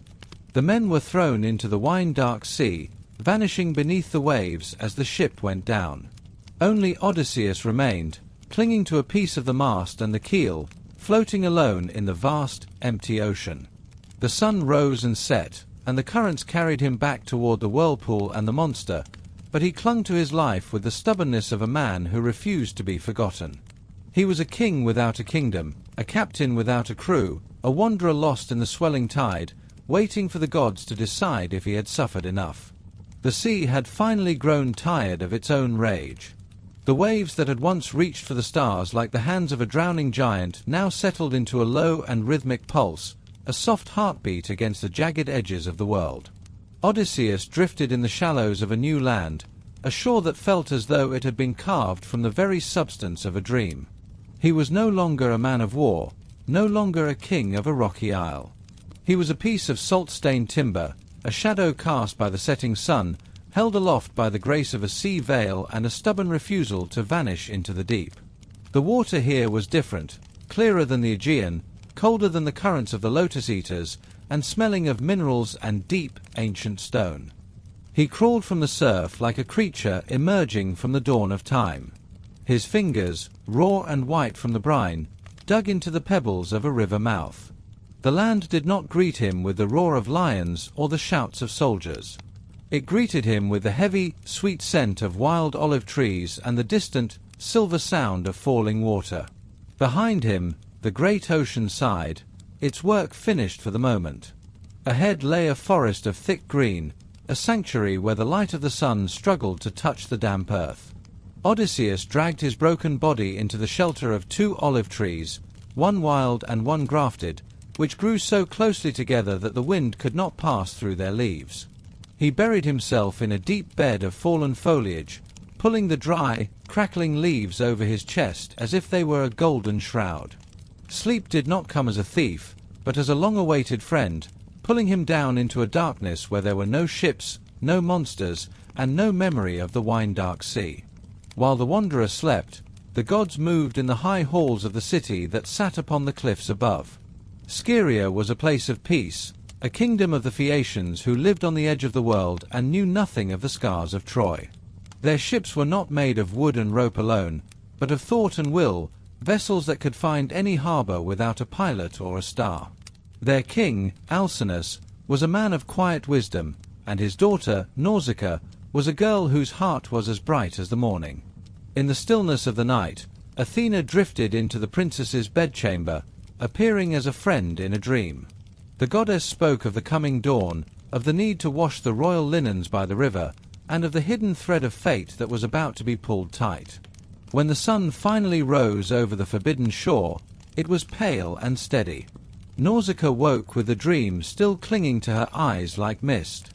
She gathered her handmaidens and the heavy baskets of robes and veils, and they set out in a mule-drawn cart toward the very river where the stranger lay hidden. The air was cool and filled with the scent of wild thyme and damp earth. They reached the shore where the fresh water met the salt, and there they began their work. They trod the garments in the clear pools, their voices rising in songs that felt as light as the foam on the waves. They spread the cloth to dry upon the sun-warmed rocks, and when the work was done, they played. They threw a golden ball back and forth, their laughter echoing off the limestone cliffs and into the dark heart of the olive grove. The ball went wide, splashing into a deep eddy of the river, and the girls shrieked in delight. The sound pierced the heavy veil of Odysseus's sleep. He stirred beneath his blanket of leaves, his mind still heavy with the weight of the salt. He rose from the shadows, a man who looked more like a beast of the forest than a hero of old. He was crusted in brine, his skin mapped with the purple marks of the rocks, his hair wild and matted. He broke a leafy branch from an olive tree to hide his nakedness and stepped into the sunlight. The handmaidens fled. They ran toward the dunes, their cries like the fluttering of birds startled by a hawk. But Nausicaa did not run. Athena had put courage into her heart, a stillness that matched the quiet of the island. She stood her ground and watched the stranger approach. Odysseus did not come close, for he knew the terror of his own appearance. He stood at a distance and spoke with the voice of a man who had navigated the courts of kings and the silence of the dead. He did not beg. He praised. He spoke of her beauty as if it were a temple, of her father's house as if it were a sanctuary, and of his own long and bitter journey as if it were a path he had walked alone for 1,000 years. The princess listened. She saw the nobility beneath the grime, the king beneath the castaway. She ordered her maids to return, to bring oil and fresh garments, and to lead the stranger to the river to bathe. When Odysseus emerged from the water, the salt washed away and his skin glowing under the touch of the sun, Athena worked a final wonder. She made him taller, his shoulders broader, his hair curling like the petals of a hyacinth. When he stood before the princess again, he was no longer a beggar. He was a marvel. The walk to the city was slow and filled with the sound of the mule cart's wheels on the stone paths. Nausicaa led the way, but she told Odysseus to stay behind as they entered the gates, for she did not want the tongues of the townspeople to wag at the sight of a strange man in the company of the king's daughter. She gave him instructions that were as precise as a map. He was to walk through the silver gates and past the bronze walls. He was to enter the great hall where the elders sat in the firelight. And he was to go directly to the queen, Arete, and fall at her knees. If the queen looked upon him with mercy, the way home would be open. Odysseus entered the city of the Phaeacians alone, cloaked in a mist that Athena had wrapped around him like a heavy cloak. He saw the harbors filled with ships that looked like birds resting on the tide. He saw the marketplace where the stones were worn smooth by the feet of peaceful men. He saw the palace, a place that shimmered with a light that seemed to come from within the walls themselves. Golden doors hung on silver posts, and the gardens were filled with trees that bore fruit in the winter as well as the summer. Pears and pomegranates, apples and glowing figs, all growing in an eternal cycle of bloom and harvest. It was a place where time had no teeth, where the hunger of the world could not reach. He stepped into the great hall. The air was thick with the scent of roasting meat and the low murmur of voices. The elders of Scheria were drinking from golden cups, their faces relaxed in the comfort of a kingdom that had never known a siege. Odysseus moved through them like a ghost, the mist parting only when he reached the center of the room. He fell at the knees of Queen Arete, his hands grasping the hem of her robe. The hall went silent. The cups were lowered. The fire crackled in the sudden quiet, and for a long moment the only sound was the breathing of a man who had forgotten the taste of peace. He spoke his plea, a short and honest cry for help. He did not tell them his name. He did not tell them of the horse of Troy or the blinding of the giant. He spoke only of the sea, of the years he had spent as a prisoner of the waves, and of his desire to see the smoke rising from the hearth of his own home. King Alcinous rose from his throne and took the stranger by the hand. He led him to a seat of honor, displacing his own favorite son to give the wanderer a place at the table.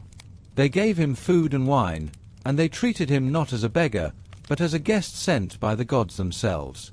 The night passed in the soft rhythm of hospitality. They did not press him for his secrets. They did not demand to know the mark upon his soul. They saw a tired man, and they gave him rest. But the next day, the games began. The young men of the city, proud of their strength and their speed, competed in the sun. They wrestled and ran and threw the heavy stone discs. One among them, a man with a sharp tongue and a shallow heart, mocked Odysseus, calling him a merchant who knew nothing of the trials of heroes. Odysseus did not argue. He rose from his seat, his eyes turning the color of a storm, and picked up a stone disc larger and heavier than any the youths had used. He threw it with a roar that seemed to shake the very foundations of the cliffs. The stone flew past the marks of all the others, humming through the air until it crashed into the earth far beyond the reach of any Phaeacian. The silence that followed was absolute. The mocking stopped. The realization dawned upon them all that the man in their midst was a lion who had been sleeping in the skin of a lamb. That evening, they gathered again in the hall. A blind bard named Demodocus was brought forward, his harp held in hands that knew the shape of every string. He began to sing, and the song he chose was the story of Troy. He sang of the quarrel between Achilles and Odysseus. He sang of the brave men who had died in the dust and the cleverness that had finally broken the walls of the city. As the notes drifted through the hall, Odysseus pulled his purple cloak over his head. He wept in the shadows, his shoulders shaking with the weight of the names the bard was speaking. He heard the voices of his dead friends in the music. He heard the crackle of the flames and the cries of the mothers of Troy. He was a man hearing his own life turned into a legend while he was still alive to feel the pain of it. King Alcinous saw the weeping, though the others did not. He stopped the music and turned to the stranger.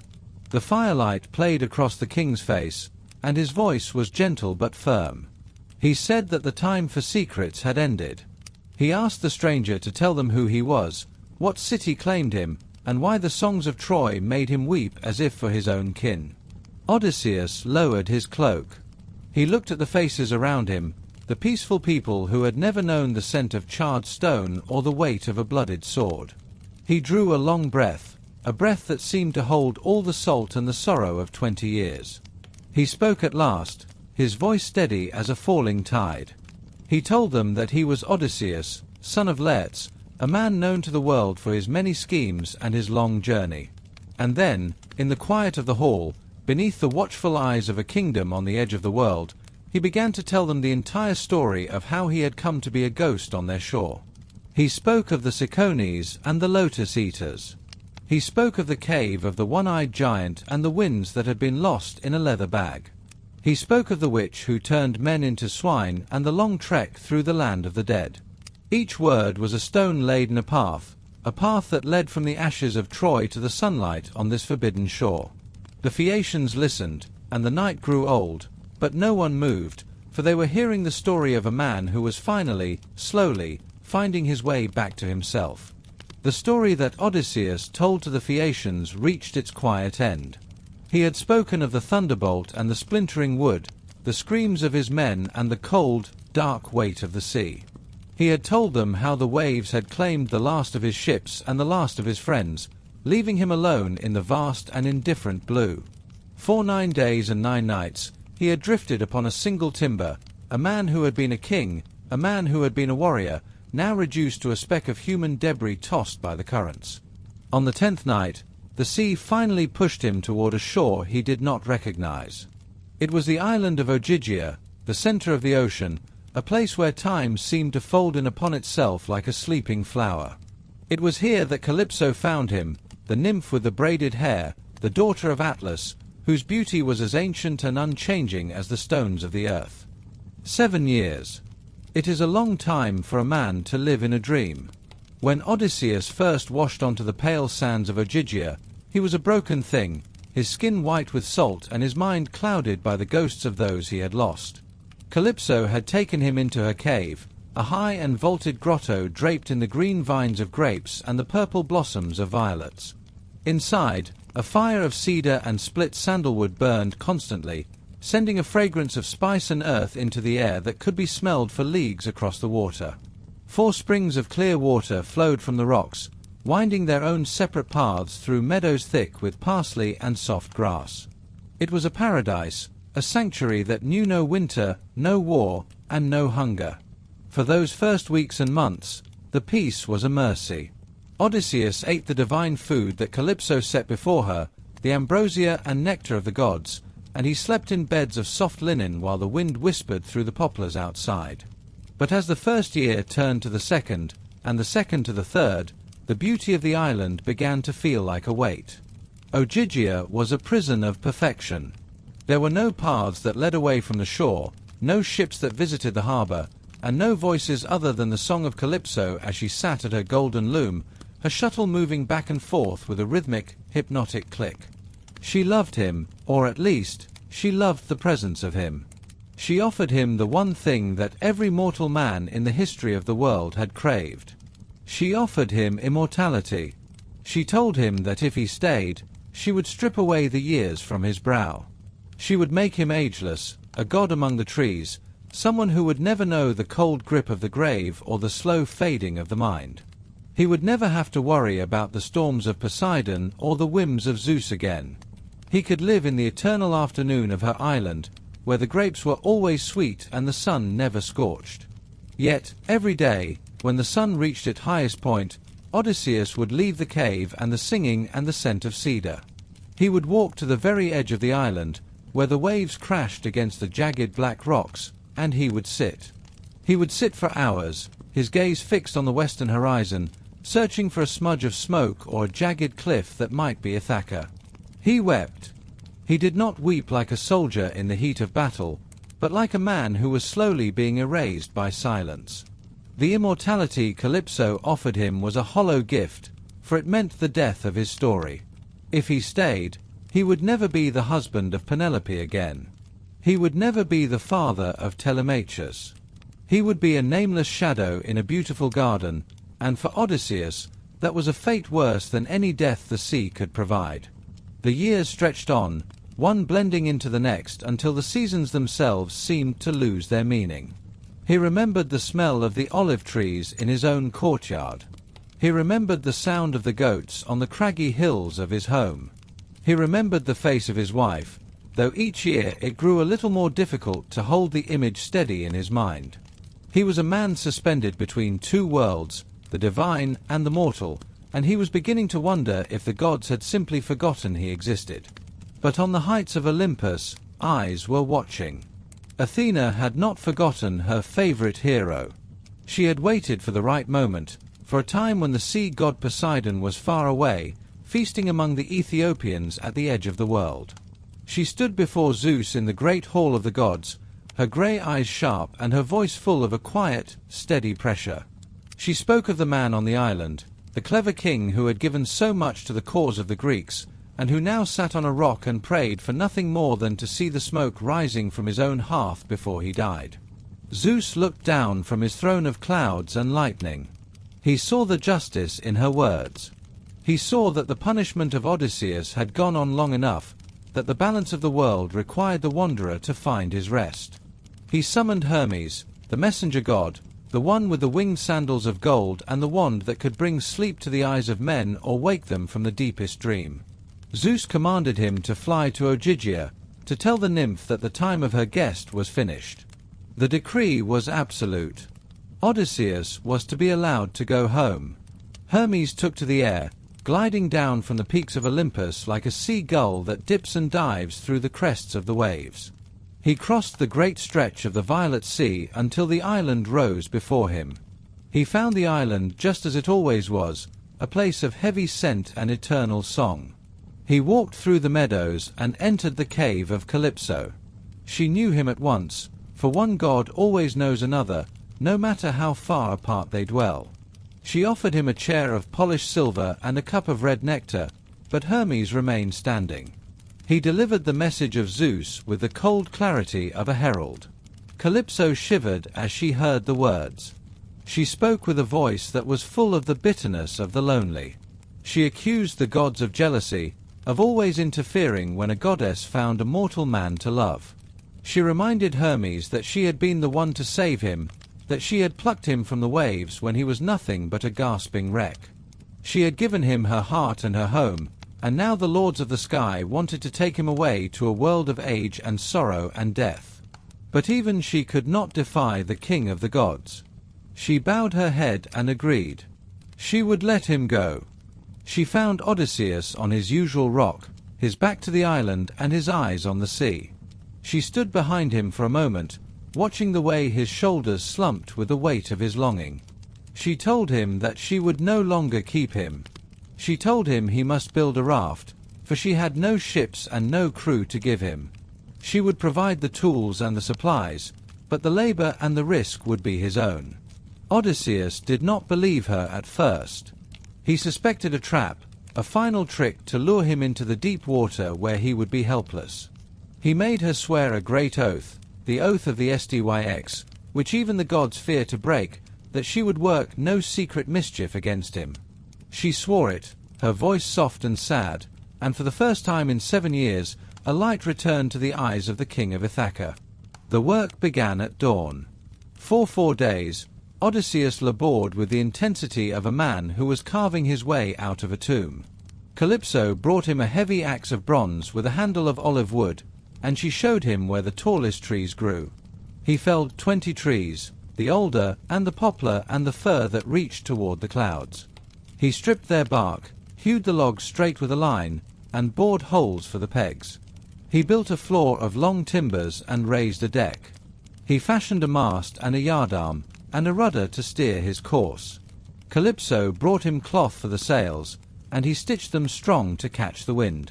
He fenced the whole raft with wattle-work of osier to keep out the spray of the waves. He loaded the small vessel with skins of dark wine and clear water, and a sack of grain, and the dried meat she had prepared. On the 5th day, the work was finished. The raft sat at the edge of the water, a humble thing compared to the black ships of the war, but to Odysseus it was the most beautiful sight in the world. He bathed and dressed in the scented clothes she gave him, and he stepped onto the wood. Calypso did not say goodbye with many words. She stood on the sand and called forth a gentle, steady wind from the west to push him toward his home. Odysseus let out the sails, and as the wind filled the cloth, the raft began to move.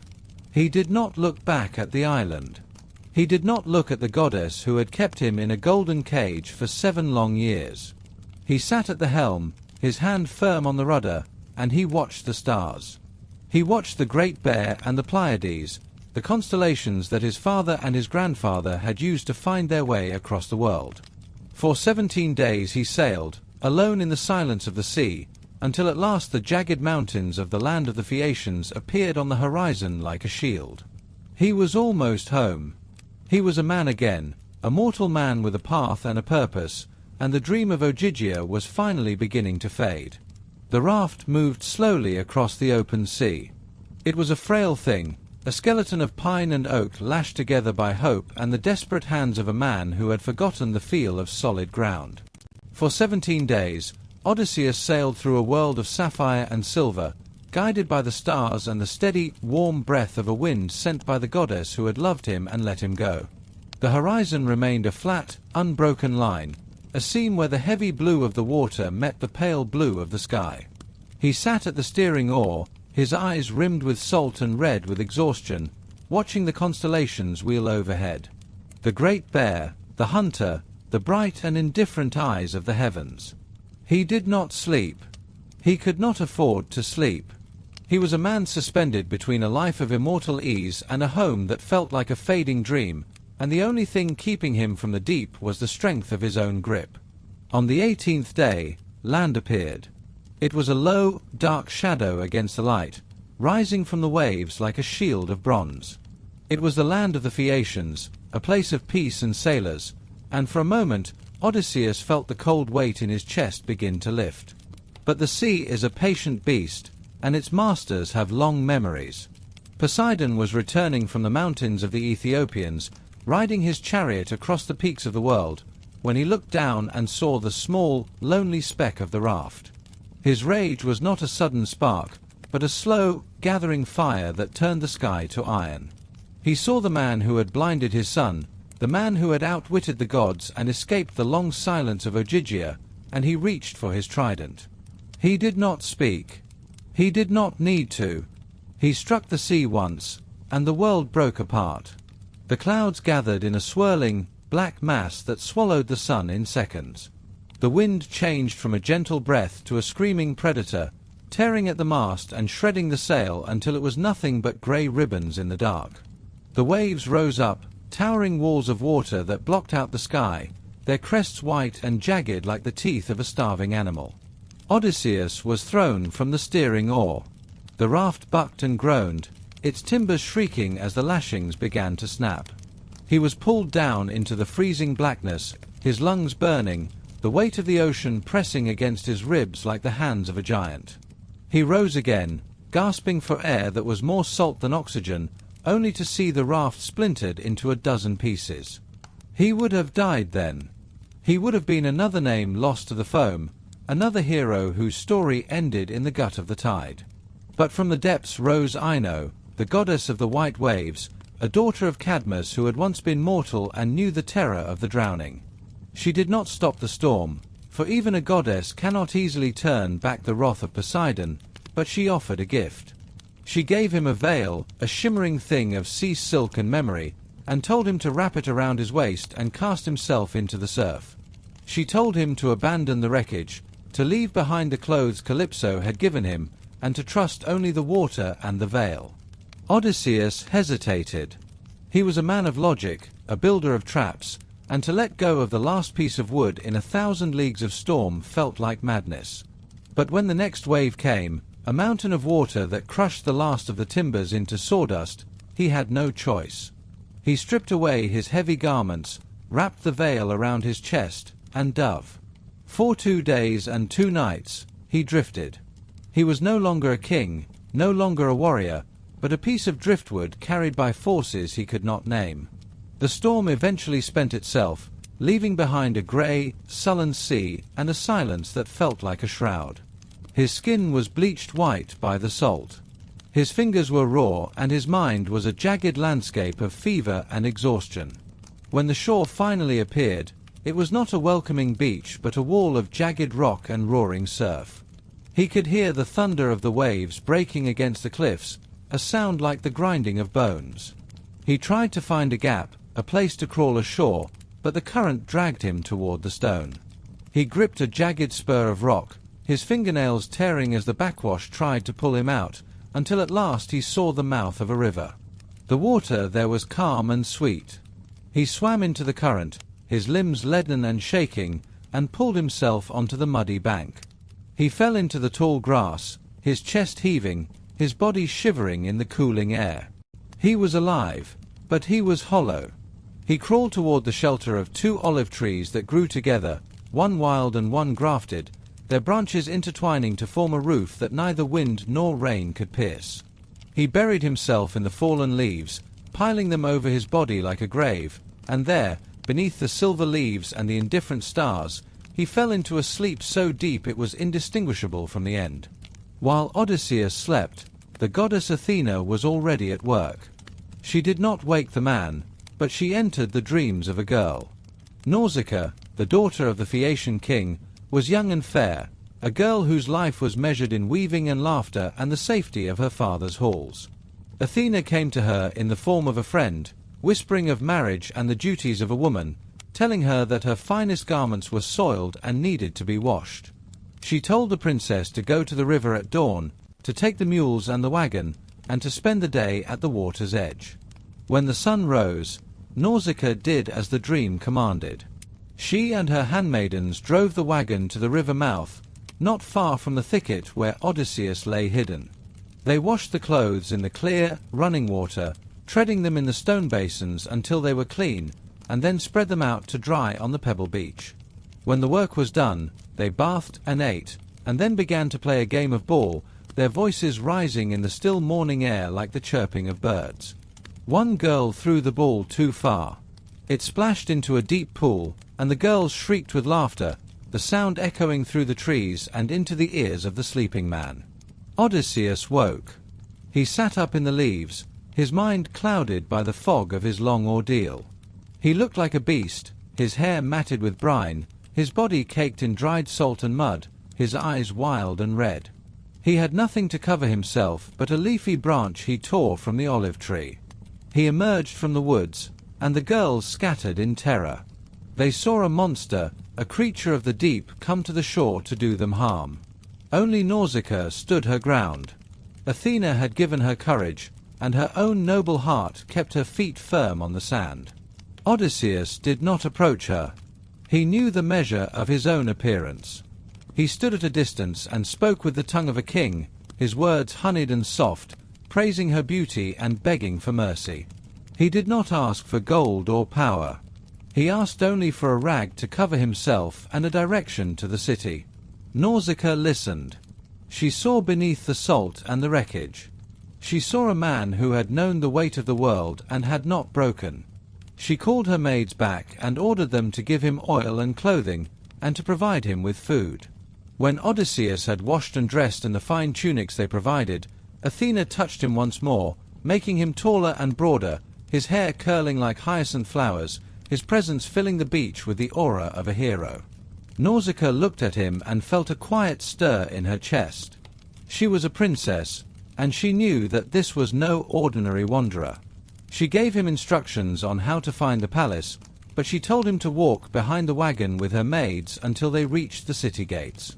She did not want the townspeople to gossip, to see her with a strange and handsome man and whisper of marriage.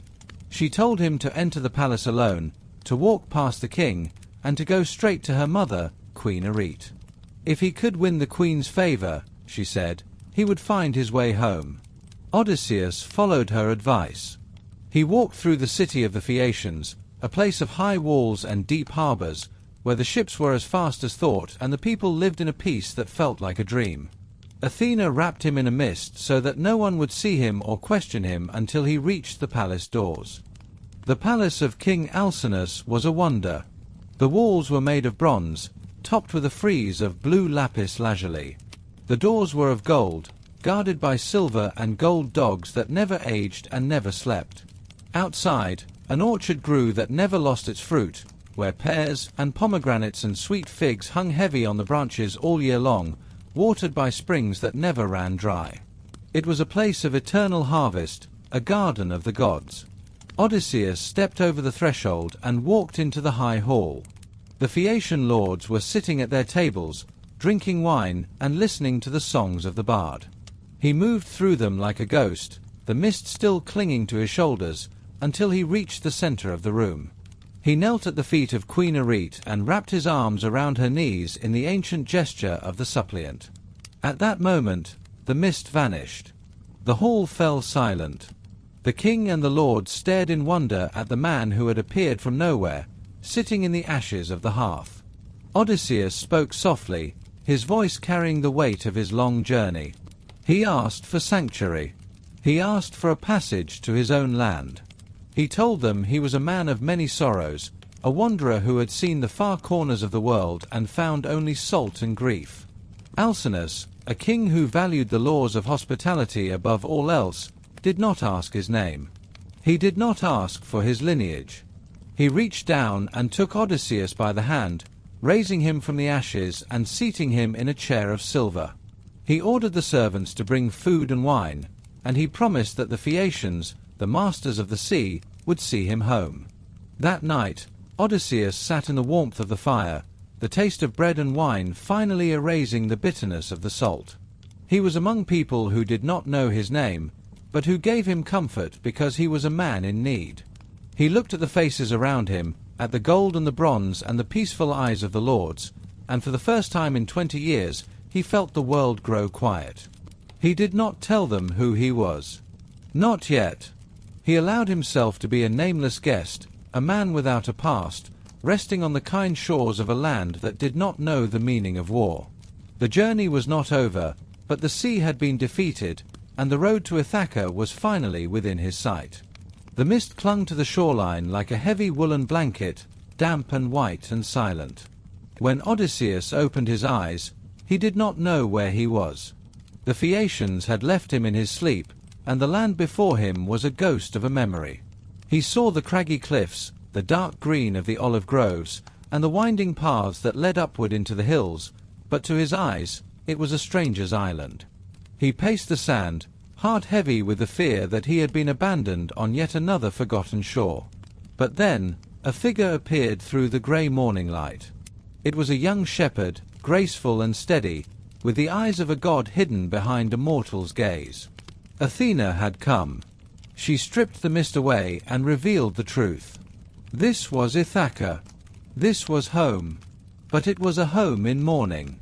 She disguised him as an old man, a beggar with skin like parchment and rags that smelled of smoke and salt.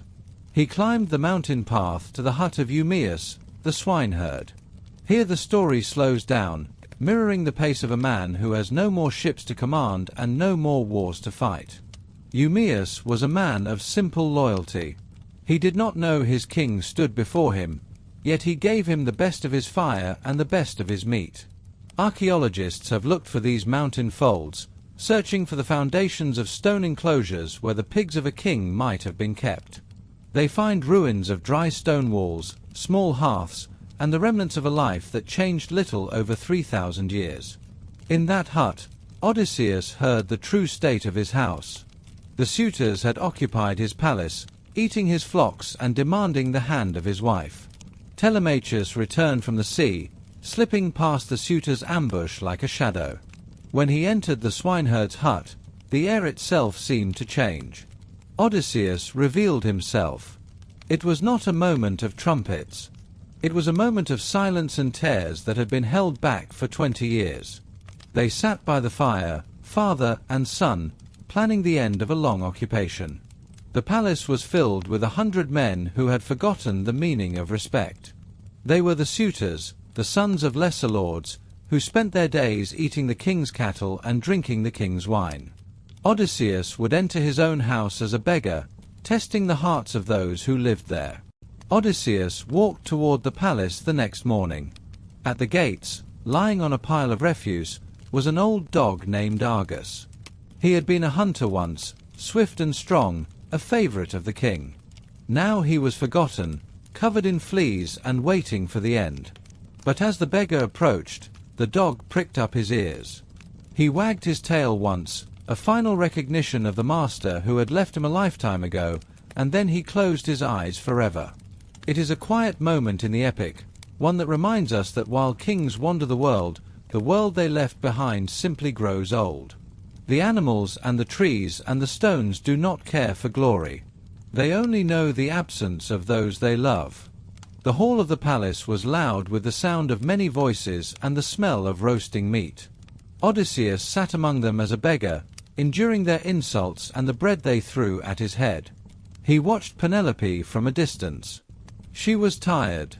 She had kept the suitors away with the trick of the loom, weaving a shroud for old Lerts by day and unraveling it by night. But the trick had been discovered. She was out of time. She announced a final contest. Whoever could string the great bow of Odysseus and shoot an arrow through the holes of 12 axe heads would win her hand. It was a weapon of ancient horn and polished wood, a relic of a time before the war. The suitors tried and failed. Their arms trembled, their faces turned red with effort, and their pride cracked. They rubbed the bow with fat to make it supple, but it would not yield. Then the beggar asked for a turn. The hall fell silent, followed by a roar of laughter. But Penelope granted him the chance. Odysseus took the bow as a musician takes a lyre. He felt its weight. He checked its string for the wear of years. And then, with the ease of a man coming home to himself, he pulled. The strings sang like a swallow's cry. The arrow flew through the 12 axe heads, a straight line of justice that ended the laughter. The slaughter in the hall was sudden and absolute. There was no escape. Telemachus stood by the door, and Athena watched from the rafters, her shield gleaming in the dark air.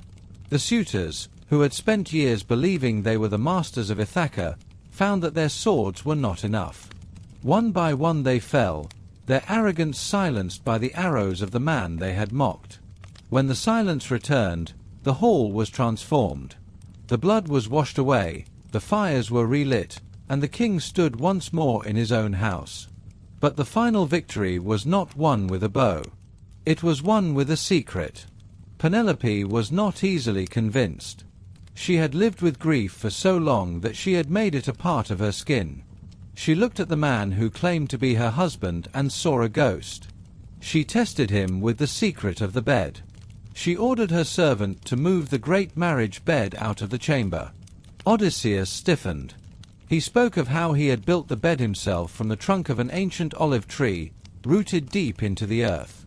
He had carved the room around the tree, and no mortal man could move it without cutting the roots of the house. When he spoke of the silver and the gold and the living wood, Penelope knew. The wall she had built around her heart finally crumbled. They embraced as the moon rose over the harbor. The next day, Odysseus went to the hills to find his father, Lerts. The old king was in the garden, dressed in rags and digging in the dirt, his heart broken by the loss of his son. Odysseus did not use a disguise this time. He showed the old man the scar on his leg from a boar hunt long ago. He pointed to the fruit trees his father had given him when he was a boy. They stood together in the orchard, 3 generations of kings, as the sun warmed the earth. The families of the suitors came to seek revenge, but Athena descended from the heavens and commanded peace. The blood had been spilled, and the debt was paid. Historians and poets have argued for centuries about where the story truly ends. Some say the king had one more journey to make, to a land where men did not know the taste of salt. But for tonight, the story ends here, in the quiet of an Ithaca hearth. The olive trees are still. The sea is a distant murmur against the cliffs. The ghosts of Troy have finally gone to sleep, and the man who wanted only to go home has found his rest. The hearth fire burns low, casting long shadows against the stone walls. The king is home. The queen is at his side. The sun is a man. The island is at peace. As the moonlight drifts across the courtyard and the stars wheel slowly toward the morning, we find ourselves at the end of a long voyage. Thousands of years have passed since these songs were first sung beneath the Greek sky, but the heart of them remains. We all seek a place where the doors are open and the fire is warm. We all seek a return to the things we lost. The wine-dark sea is quiet now. The sirens have stopped their singing. The monsters are gone. There is only the breath of the wind and the silence of the night.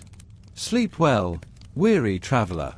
Your own journey is at a pause. The hearth is warm. The house is safe. Good night.